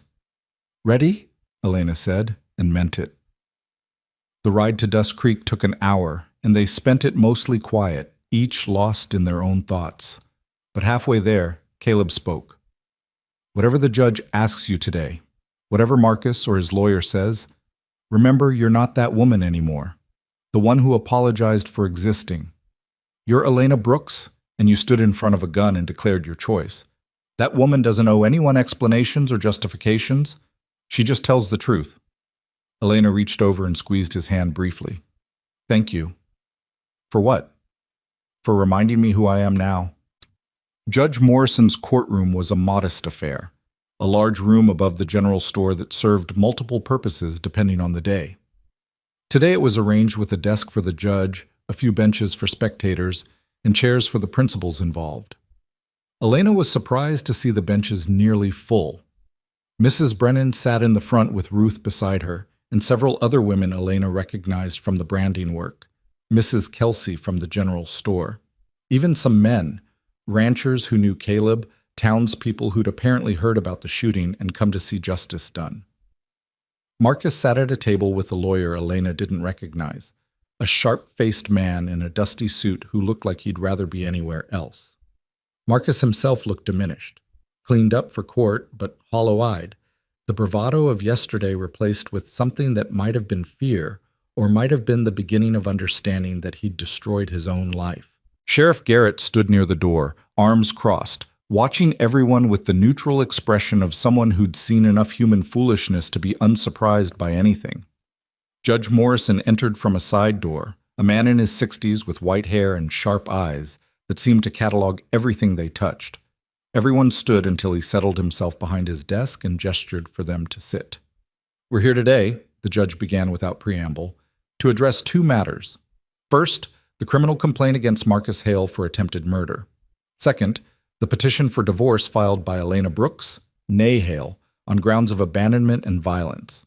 We'll take the criminal matter first." He looked at Marcus. "Mr. Hale, you're charged with attempted murder and assault with a deadly weapon. How do you plead?" Marcus's lawyer stood. "Your Honor, my client pleads not guilty by reason of temporary insanity brought on by extreme emotional distress." "Sit down," Judge Morrison said flatly. "I've read the witness statements. 3 people saw your client draw a weapon, aim it at his wife, and fire. Unless you're prepared to argue that all 3 witnesses are lying, including Mrs. Margaret Brennan, whose word I'd take over a saint's, then your client's best option is to plead guilty and hope for mercy." The lawyer sat down. Marcus remained standing, swaying slightly. "Your Honor, I just wanted my wife back. I wasn't trying to kill her, I swear." "You aimed a loaded gun at a woman and pulled the trigger," Judge Morrison interrupted. "Whether you meant to kill her or just scare her doesn't matter much to the law. You committed assault with a deadly weapon at minimum. Mrs. Brooks, please stand and tell me what happened yesterday afternoon." Elena stood, her legs steadier than she expected. She told the story clearly, without embellishment. Marcus's arrival, his demands, his threats, the gun, the shot. Described how he'd aimed deliberately, how she'd stepped into his line of fire, how the bullet had passed close enough that she'd heard it. "And why did you step in front of the gun, Mrs. Brooks?" Judge Morrison asked. "Because he was aiming at Mr. North," Elena said. "And Mr. North had done nothing wrong. He'd given me shelter and safety and choice when I had none. I wasn't going to let Marcus hurt him for that." "So you were willing to die for Mr. North?" Elena considered the question. "I was willing to protect what I'd built. My life, my future, my choice. If that meant risking death, then yes, I was willing." Judge Morrison nodded slowly. "Mr. North, your testimony matches Mrs. Brooks's account exactly. Mrs. Brennan, yours as well. Mr. Hale, do you dispute any of the facts as presented?" Marcus's lawyer stood again. "Your Honor, my client's memory of events is clouded by his emotional state. I asked Mr. Hale, not you," Judge Morrison said. "Mr. Hale, did you or did you not draw your weapon and fire at Mrs. Brooks?" Marcus looked at Elena, and she saw something break behind his eyes, the last resistance crumbling into acceptance. I did, he said quietly. I was angry. I was drunk. I wanted her back and she wouldn't come, and I lost control. I didn't mean to actually hit her. I just wanted to scare her into listening. That's enough, Judge Morrison said. Mr. Hale, you're hereby found guilty of assault with a deadly weapon and reckless endangerment. Sentencing will be in 3 days, after I've had time to review precedents and consider appropriate punishment. Sheriff Garrett, please return Mr. Hale to his cell. Marcus started to protest, but his lawyer grabbed his arm and hissed something Elena couldn't hear. They watched as the sheriff led Marcus out, his chains rattling against the wooden floor. After the door closed, Judge Morrison shuffled some papers on his desk and looked up at Elena. Now then, the matter of your marriage. Mrs. Brooks, you're petitioning for divorce on what grounds? Abandonment and cruelty, Your Honor, Elena said. My husband sold me in a poker game for a sack of corn 4 months ago. Before that, he subjected me to 5 years of verbal and emotional abuse because I couldn't bear children.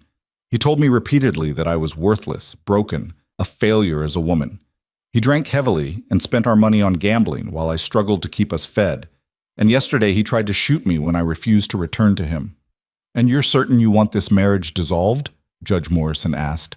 Divorce is not easily undone, Mrs. Brooks. It carries social consequences, particularly for women. I'm certain, Elena said firmly. I would rather face whatever social consequences come than spend one more day legally bound to a man who treats women as property. Judge Morrison turned to Marcus's lawyer. Does your client contest the divorce? The lawyer looked pained. Your Honor, my client, that is, Mr. Hale wishes to preserve his marriage if possible. Mr. Hale tried to murder his wife yesterday, Judge Morrison said dryly. That doesn't suggest a strong desire to preserve marital harmony. Does he contest the specific grounds, the abandonment, the cruelty, the abuse? The lawyer shuffled through his papers. He maintains that the poker game was not legally binding, and therefore doesn't constitute abandonment. The poker game, Judge Morrison interrupted, in which he traded his wife for agricultural products, demonstrates beyond any doubt that he viewed her as property rather than as a partner. Whether it was legally binding is irrelevant. He abandoned his marital duties and obligations the moment he attempted to barter her like livestock. The judge looked at Marcus's lawyer with something approaching contempt. Unless you have actual legal grounds for contesting this divorce, sit down and let me do my job. The lawyer sat down. Judge Morrison pulled out a fresh sheet of paper and began writing. The scratch of his pen was loud in the quiet room. Elena stood perfectly still, barely breathing, while her future was written in ink and legal terminology. Finally, the judge looked up. Elena Brooks, I hereby grant your petition for divorce from Marcus Hale on grounds of abandonment, cruelty, and violent assault. Your marriage is dissolved effective immediately. You are free to resume your maiden name, which I note you've already done. You have no financial obligations to Mr. Hale, nor he to you. All property shall remain with the party currently in possession, which means, Mrs. Brooks, that anything you brought into the marriage or acquired during it belongs solely to you. Elena felt something unlock in her chest. A door she'd been holding closed with all her strength suddenly swinging open, flooding her with light and air. Thank you, Your Honor. One more thing, Judge Morrison said, and his sharp eyes moved between Elena and Caleb. I'm going to speak plainly here, because I've been a judge for 30 years, and I've seen every kind of human arrangement there is. Mrs. Brooks, you're now living on Mr. North's ranch in what some might consider a compromising situation. While I personally don't care how two adults choose to arrange their lives, others in this territory will talk. They'll make assumptions. They'll judge you by standards they don't apply to men. Elena lifted her chin. Let them talk, Your Honor. A smile ghosted across Judge Morrison's face. That's the spirit. But I want you to understand your legal position. As an unmarried woman, you have fewer protections under the law than you did as a wife. Ironic, I know, given what kind of husband you had. You can't own property in your own name in this territory. You can't enter into contracts without a male guardian. You can't vote, obviously, and your testimony in court carries less weight than a man's in many jurisdictions. That seems unjust, Your Honor, Elena said quietly. It is unjust, Judge Morrison agreed, but it's the law, and I'm bound to inform you of it. That said, He picked up another document from his desk. Mr. North has filed a petition this morning requesting to serve as your legal guardian until such time as you choose to remarry or until the law changes to give women full legal standing. This would allow you to remain on his property without legal complications and would give you some protections if anyone tried to challenge your living situation. Do you consent to this arrangement? Elena turned to Caleb, surprised. He looked back at her steadily. It's just paperwork, he said quietly. But it would make things easier, make you safer, legally speaking. You'd still make your own decisions, control your own life. This just gives you the legal cover to do it. And if I wanted to leave, Elena asked, could I? Anytime, Caleb said. This doesn't bind you to me or the ranch. It just protects you from other people who might try to bind you against your will. Elena looked back at Judge Morrison. I consent, Your Honor. Then it's done, the judge said, signing the document with a flourish. Mr. North is now your legal guardian, with all the responsibilities and none of the actual authority that entails, since I suspect Mrs. Brooks would feed you your own teeth if you tried to exercise any real control over her life. A ripple of laughter went through the spectators, and Elena felt her face heat. But there was no malice in the judge's words, just a kind of pragmatic recognition of reality. Thank you, Your Honor, Elena said. Don't thank me, Judge Morrison replied. Thank Mr. North for being smart enough to figure out how to work around bad laws in order to protect you. And thank yourself for being brave enough to walk away from a man who didn't deserve you. Court is adjourned. The gavel came down with a sharp crack, and it was over. 5 years of marriage dissolved in less than an hour of testimony and paperwork. Elena stood in the sudden noise of people standing and talking, feeling untethered and weightless, like she might float away if something didn't anchor her. Caleb's hand found hers, warm and solid. You all right? I'm free, Elena said, and her voice cracked on the word. I'm actually free. Yes, you are, Caleb said, and his smile was the most beautiful thing she'd ever seen.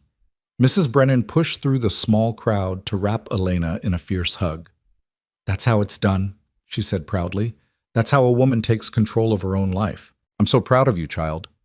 Ruth was there too, and Mrs. Kelsey and several other women Elena barely knew, all offering congratulations and support. The men hung back, some uncomfortable with the display of female solidarity, others nodding approval at Caleb. They finally extracted themselves from the well-wishers and made their way outside into the bright afternoon. Elena stood on the wooden sidewalk, breathing in air that somehow tasted different, cleaner, lighter, full of possibility. What happens now? She asked Caleb. Now we go home, Caleb said, unless there's something you need to do in town first. Home. He'd said it so naturally, like it was understood that his ranch was her home too. And the thing was, it did feel like home, more than any place had felt in years. There is one thing, Elena said. She walked across the street to the land office, a small building she'd never had reason to enter before. Caleb followed, curious. Inside, a clerk looked up from his ledger. Help you? I need to know who owns the property deed to the ranch 8 miles west of here, Elena said. The North Ranch. The clerk consulted his records. That'd be Caleb North. Bought it outright from the bank 7 years ago. No mortgage, no liens. Why? Just checking, Elena said. She turned to Caleb. It's really yours? Completely? Completely, Caleb confirmed. Why? Because I wanted to make sure that when my name gets added to that gate, it's on property that's actually yours to share, not borrowed, not mortgaged, not at risk of being taken away. Caleb stared at her. You want your name on the gate? You offered it, Elena said. Yesterday, on the wagon. You said my name belonged there same as yours. I want that. I want everyone who comes to that ranch to know that I belong there by choice, not by accident or charity or anything else. That it's my place too. But something shifted in Caleb's expression, hope and wonder and something tender that made Elena's breath catch. Then we'll carve it together, he said. When we get home, your name next to mine, both of us equal. They rode back to the ranch in the afternoon light, and Elena watched the landscape roll past with new eyes. This was her territory now, her land, her home, her choice, not given to her by a man but claimed by her own decision, protected by her own courage. When they arrived, Caleb pulled the wagon up to the barn and helped Elena down. They stood together looking at the gate, a simple wooden arch over the entrance to the property with North Ranch carved into it in sturdy letters. "We'll need to make it bigger," Caleb said thoughtfully. "Add a second line underneath, Brooks and North Ranch, or North and Brooks, doesn't matter which way around." "Brooks and North," Elena said, "alphabetically. Seems fair." Caleb went to get his woodworking tools, while Elena changed out of her court dress into her practical work clothes, the pants and shirt that had belonged to Sarah, which Elena now thought of as simply hers. When she came back outside, Caleb had a measuring stick and was sketching plans on a piece of paper. "Come look," he said. "Tell me what you think." Elena studied his sketch. The new line would fit perfectly underneath the original, the letters sized to match. Brooks and North Ranch, in the same sturdy script. "It's perfect," she said. They worked together through the afternoon, Caleb doing the actual carving while Elena held the gate steady and offered opinions on spacing and depth. The physical labor felt good, felt purposeful. Every letter carved was a declaration, a claiming, a permanent mark that said Elena Brooks existed here and mattered here and chose here. The sun was setting by the time they finished. They stood back and looked at their work. 2 names, equal height, equal prominence, declaring partnership to anyone who came through that gate. "There," Caleb said with satisfaction. "Now it's official. This is Brooks and North Ranch, home to 2 people who chose each other on purpose." Elena felt tears threatening again and didn't try to stop them this time. "Thank you," she said, "for all of it, for giving me a choice when I had none, for being patient while I figured out who I could be, for believing I was worth more than corn." "You were always worth more than corn," Caleb said quietly. "Worth more than any price. You just needed the freedom to realize it yourself." They stood together as the light faded, 2 people who'd found each other in darkness and built something strong enough to survive in daylight. Elena thought about the woman she'd been 4 months ago, silent in a saloon, traded like livestock, convinced she was worthless. That woman felt like someone she'd read about in a book, distant and unreal. She was Elena Brooks now, co-owner of a ranch, survivor of violence, woman who'd stood in front of a gun and declared her worth, woman who'd divorced a man who didn't deserve her and claimed a future she'd built with her own hands. "Come on," Caleb said finally. "Let's go inside. I'll make dinner while you rest. You've had a long day." But Elena shook her head. "Let's make dinner together. Partners, remember?" Caleb smiled, that slow, genuine smile that transformed his usually serious face. "Partners," he agreed.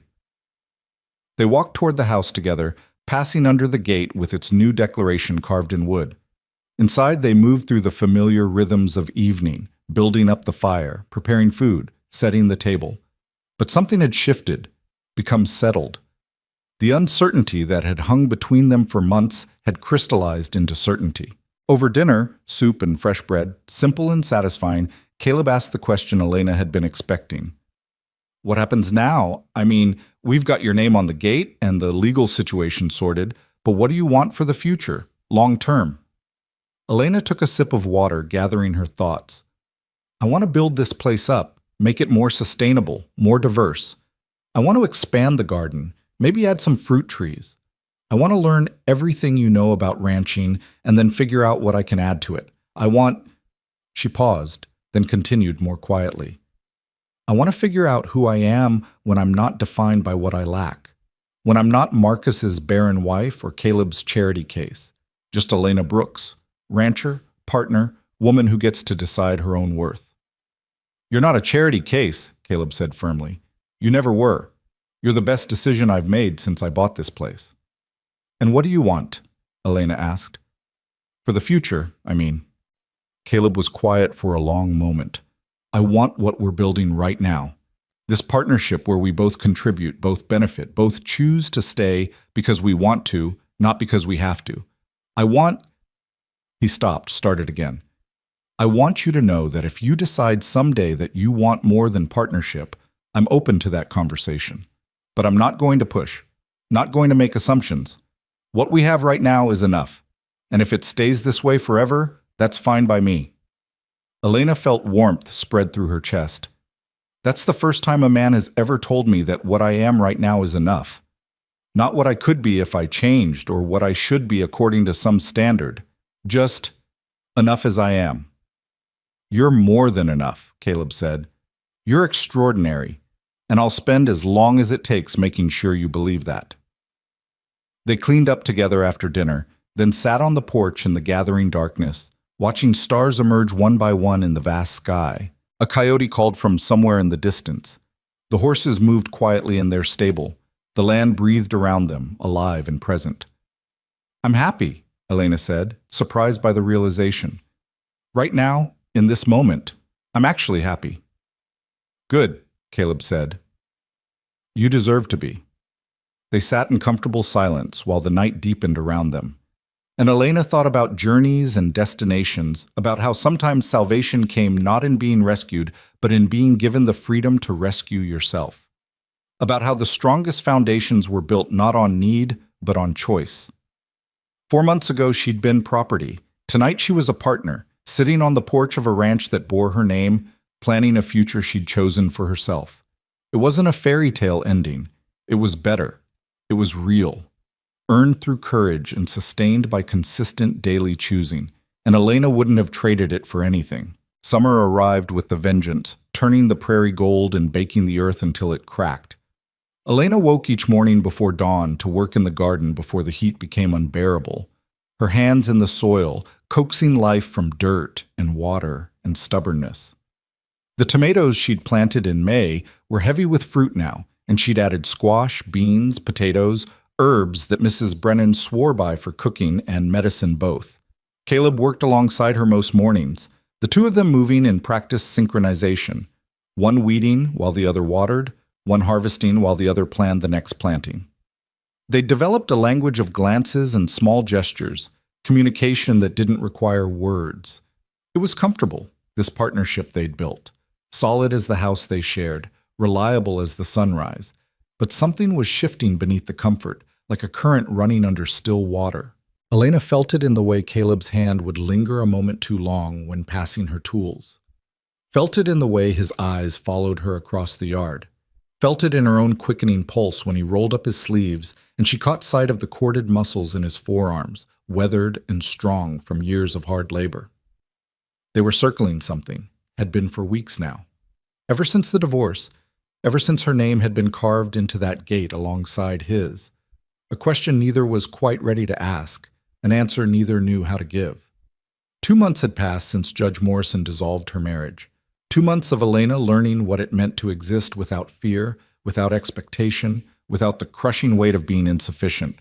She'd grown into herself in those months, found muscles she didn't know she had, discovered opinions she'd been suppressing, claimed space she'd been taught to apologize for taking. Ruth visited most Sundays now, bringing her 3 children who ran wild with Caleb's barn cats while the women worked in the garden or mended clothes on the porch.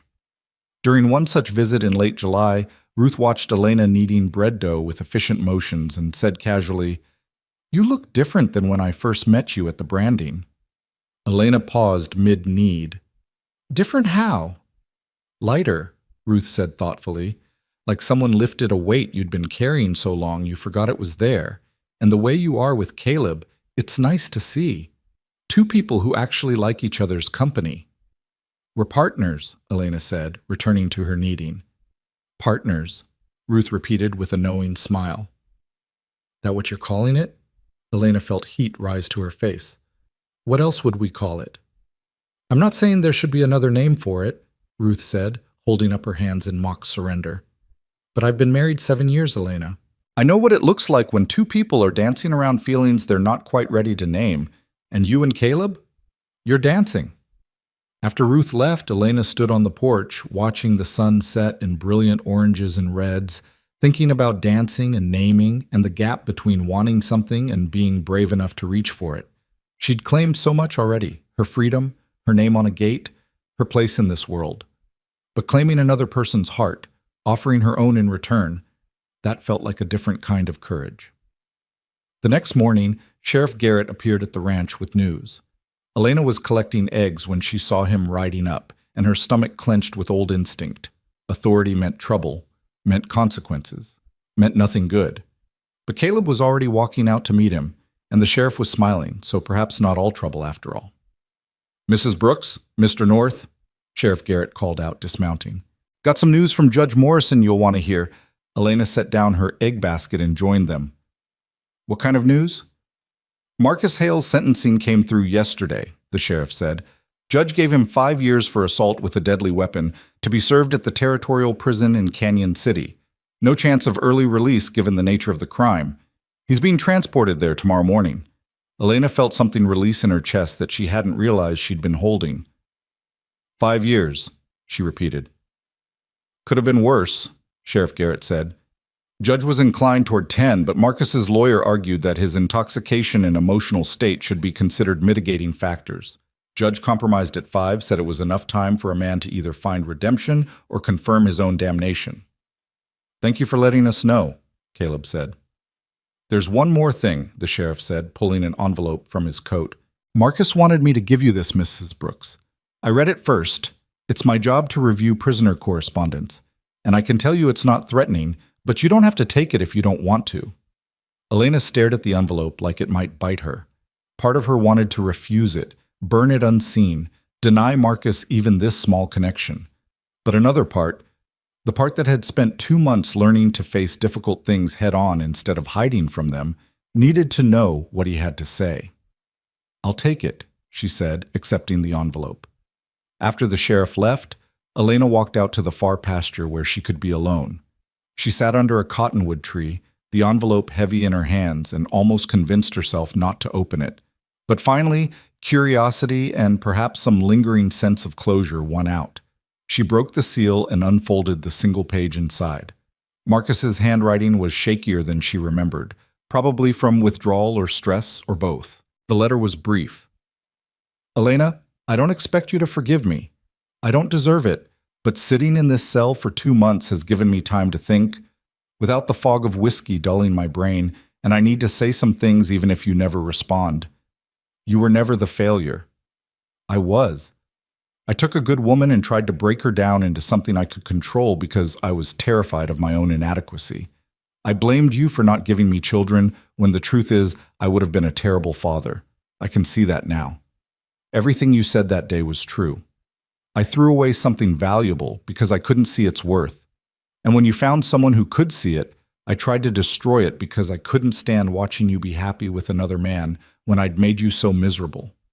I'm not asking for forgiveness or reconciliation. I'm just saying I'm sorry.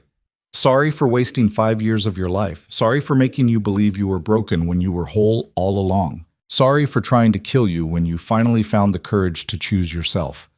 I hope you build a good life with Caleb North. He's a better man than I'll ever be, and you deserve someone who sees you clearly, who knows what he has."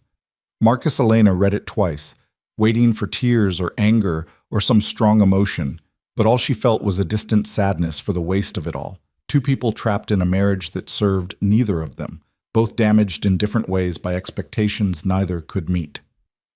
She folded the letter and tucked it into her pocket. She wouldn't keep it, would probably burn it eventually. But for now it served as a reminder of where she'd been and how far she'd traveled. A bookmark in a chapter that was finally, fully closed. When she returned to the house, Caleb was working on repairing a section of fence near the barn. He looked up when he heard her approach, his eyes searching her face. "You all right?" "I'm all right," Elena said, and meant it. Marcus wrote to apologize, said some things that probably needed saying, even if they don't change anything. "Do you want to talk about it?" Elena considered, then shook her head. "No, I think I'm done talking about Marcus Hale. He's part of my past, and I'd rather focus on my future." Something flickered across Caleb's face. Relief, hope, something tender. "Your future," he repeated. "What does that look like to you? Now that all the legal matters are settled and Marcus is locked away and you're truly free to decide." Elena moved closer to where he was working, leaning against the fence he was mending. The question hung between them, heavy with implications. "I think you know what I want," she said quietly. "We've been dancing around it for weeks. Maybe months." Caleb set down his hammer, giving her his full attention. "I want to hear you say it. No assumptions, no guessing. Just you telling me what you want." Elena took a breath, gathering courage. "I want to stop dancing around it. Stop pretending that what we have is just partnership, just friendship, just convenience. It's more than that. It's been more than that for a while now, and I think you feel it too. I do, Caleb said, his voice rough. Have for months. But I didn't want to push, didn't want you to feel pressured or obligated. I don't feel pressured, Elena interrupted. I feel ready. For the first time in my life, I feel ready to choose someone, not because I have to or because I'm supposed to, but because I genuinely want to. Because being around you makes me better, makes me braver, makes me believe I'm worth more than I was taught to accept. Caleb stepped closer, closing the distance between them, but still not touching, still giving her space to change her mind. What exactly are you saying, Elena? I'm saying I want more than partnership, Elena said, her heart hammering but her voice steady. I want what comes after dancing around something. I want to know what it's like to be chosen by someone who sees all of me, the broken parts and the healing parts and the strong parts, and chooses me anyway. She stopped, suddenly breathless with the enormity of what she was offering. Caleb's eyes held hers, patient and steady, waiting for her to find the words. I want you to kiss me, Elena said finally, simply. If you want to. I want to know what it feels like to be kissed by someone who respects me, who waits for permission, who sees me as more than a vessel for children or a servant for household tasks. I want to start building something new, with you, on purpose. Caleb's hand came up slowly, giving her time to pull away, and cupped her face with a gentleness that made her throat tight. His thumb traced her cheekbone, his touch reverent. I've wanted to kiss you for months, he said quietly. Wanted to show you what it could be like when someone touches you with care instead of cruelty. But I need you to be absolutely sure, because once we start down this path, I'm not going to want to go back. You'll be choosing me, and I'll be choosing you, and that's a beginning of something that could change everything. I'm sure, Elena said. I've never been more sure of anything. Caleb leaned in slowly, still giving her time to change her mind, to pull away, to say no. But Elena stayed exactly where she was, her eyes on his, her breath quickening with anticipation and something deeper. Hope, maybe. Trust. The belief that this moment wouldn't disappoint her. When his lips touched hers, it was nothing like the kisses she'd endured with Marcus. Those had been demanding, possessive, focused on taking rather than giving. This was different. This was gentle and questioning, a conversation without words. Caleb kissed her like she was precious, like she mattered, like her pleasure was as important as his own. Elena's hands came up to rest on his chest, feeling his heart beating steady and strong beneath her palms. The kiss deepened gradually, naturally, both of them learning the shape and taste of the other. When they finally pulled apart, both breathing harder, Caleb rested his forehead against hers. That was, he started. Worth waiting for, Elena finished, and she was smiling, actually smiling, joy bubbling up from somewhere deep inside. Definitely worth waiting for. They stood like that for a long moment, foreheads touching, breathing each other's air. Then Caleb pulled back enough to look at her properly. So what happens now? Now we build, Elena said. Together, slowly. We figure out what this looks like when two people choose each other without desperation or pressure or someone else's expectations. We learn each other. We make mistakes and fix them. She paused, then continued more quietly. We create something neither of us has had before. Something good. I like the sound of that, Caleb said. He kissed her forehead gently, then her cheek, then stepped back. But we should probably do it properly. No more sneaking around the edges of what we want. I want to court you, Elena Brooks. Want to take you to town on Sundays and let everyone see that we're together by choice. Want to bring you flowers from the meadow and make you laugh and show you every day that you made the right decision when you chose this life. You already do show me that, Elena said. Every day, in 100 small ways. Then I'll find 100 more, Caleb promised. Over the following weeks, true to his word, Caleb courted Elena with the same quiet consistency he brought to everything else. He brought her wildflowers and left them on the kitchen table where she'd find them in the morning. He taught her to ride better, taking her on long trips across the ranch to show her places he loved. A hidden spring where deer came to drink. a ridge where you could see for miles, a stand of aspens that turned gold in autumn. He asked her opinion on ranch decisions, listened carefully to her ideas, implemented the ones that made sense, and Elena courted him back in her own way. She learned what foods he liked best and made them without being asked. She mended his favorite shirt when it tore, fixing it so carefully the repair was nearly invisible. She sat with him in the evenings and told him stories about her childhood, the good memories she'd buried under years of bad ones, teaching him who she'd been before Marcus, who she was becoming now. They kissed often, learning each other through touch. But Caleb never pushed for more, never assumed that one kind of intimacy entitled him to another. He let Elena set the pace, following her lead, showing her through patience that her comfort mattered more than his desire. In September, Mrs. Brennan visited with news that the territorial legislature was debating a bill that would give married women the right to own property in their own names. Probably won't pass this session, she said pragmatically, but the fact they're debating it at all means things are changing, slowly, too slowly for those of us who'll be dead before we see real equality, but changing nonetheless. How long do you think, Elena asked, before women have the same rights as men? Mrs. Brennan laughed, but it was tired. Longer than I'll live to see, but maybe not longer than you will.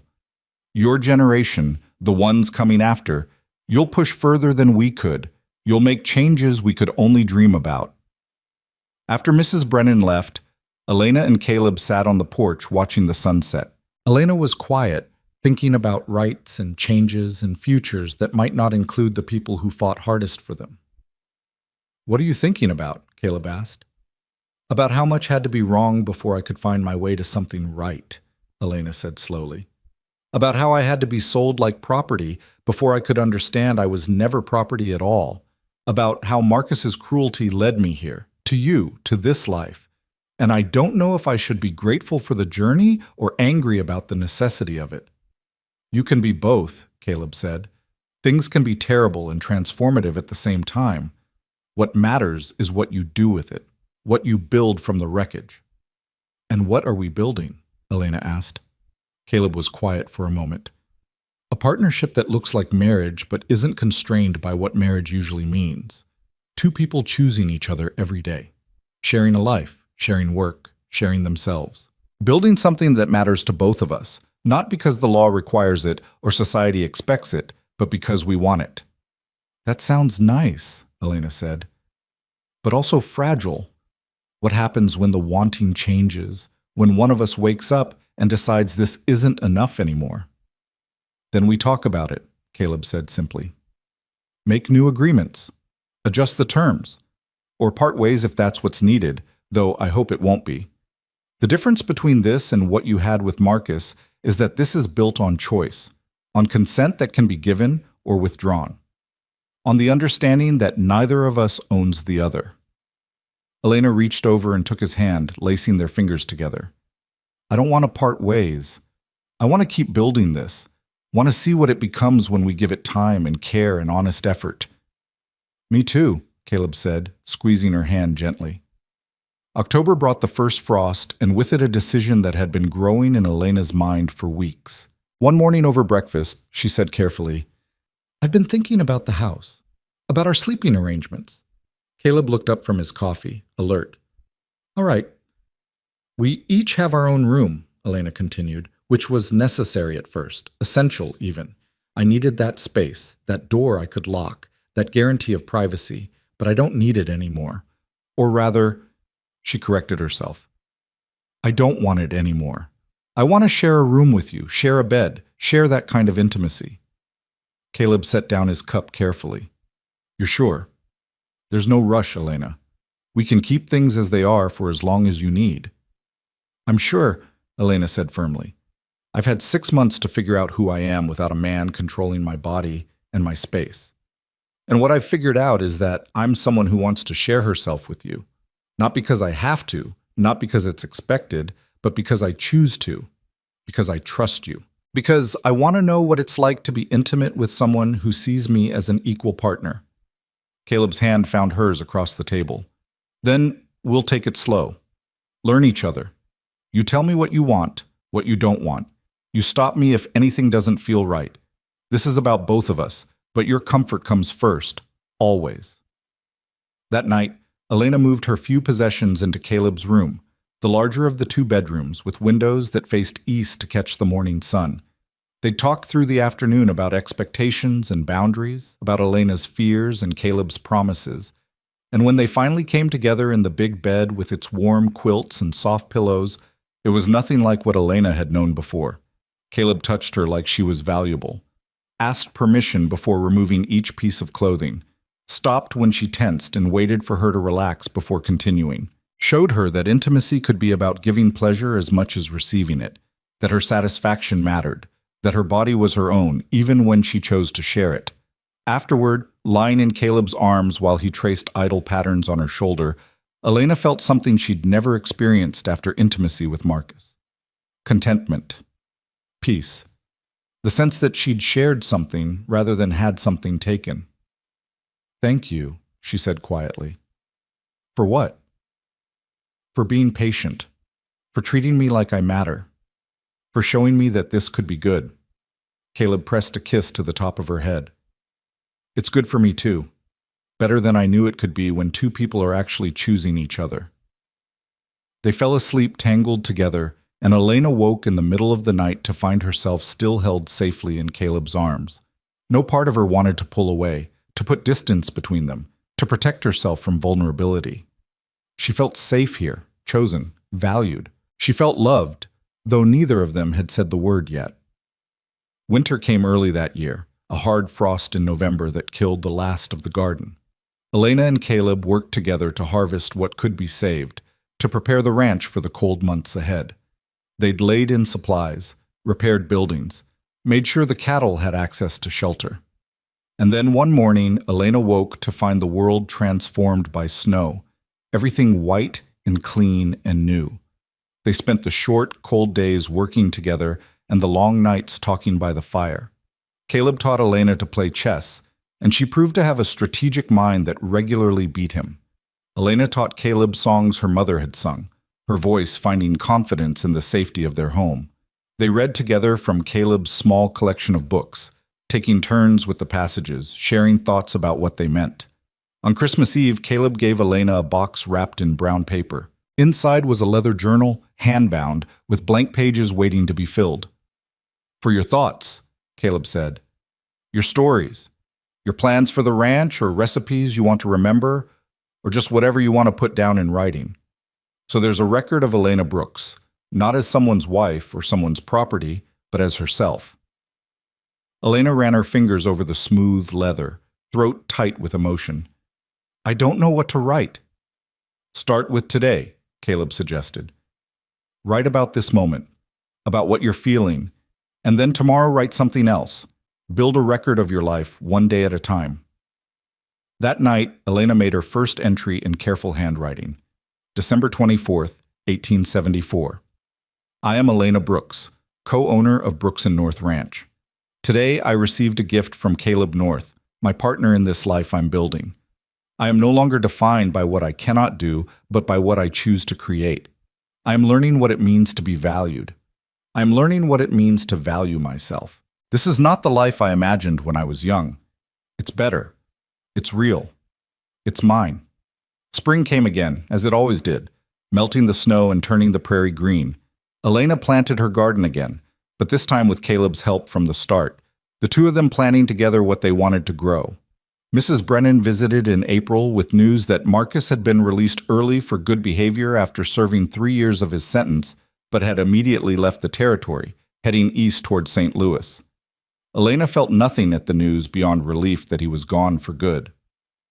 On a warm evening in May, nearly a year after Elena had stood in front of a gun and declared her choice, she and Caleb sat on the porch watching the stars emerge. Elena had her journal in her lap, having just finished an entry about the day's work and tomorrow's plans. "Can I ask you something?" Caleb said. "Always." "Do you ever regret it, choosing this life over, I don't know, going somewhere else, starting completely fresh where no one knew your story?" Elena thought about it carefully, giving the question the weight it deserved. "No," she said finally, "because this isn't about geography or running away from the past. It's about learning who I am when I'm not being crushed under someone else's expectations. And I couldn't have done that alone. I needed—" She paused, finding the words. "I needed someone to show me that men could be different, that relationships could be different. You showed me that, Caleb. You gave me space to heal and then space to grow, and I don't think I would have found that anywhere else."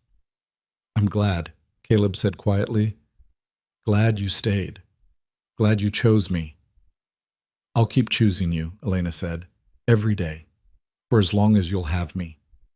Caleb turned to look at her, his expression serious in the fading light. "Elena Brooks, I love you." I should have said it months ago, but I wanted to wait until I was sure you'd believe me. Until you understood that I'm not saying it to obligate you or trap you or get something from you. I'm saying it because it's true. Because you're the strongest, bravest, most remarkable woman I've ever known. Because you took a terrible situation and transformed it into something good. Because when I think about my future, you're in every part of it. I love you. Elena felt tears spilling down her cheeks, but they were good tears this time. Happy tears. "I love you too," she said. "I've loved you for months, but I was scared to say it. Scared it would change things or create expectations or—" She laughed at herself. "I'm still learning to trust good things, but I do love you, Caleb North. You saved my life in that saloon, but more importantly, you gave me the space and safety to save myself. And I'm grateful for that every single day." Caleb pulled her close, and they sat together under the emerging stars. Two people who'd found each other in darkness and built something that could withstand the light. They didn't talk about marriage, the legal kind that would change Elena's status from independent woman to someone's wife again.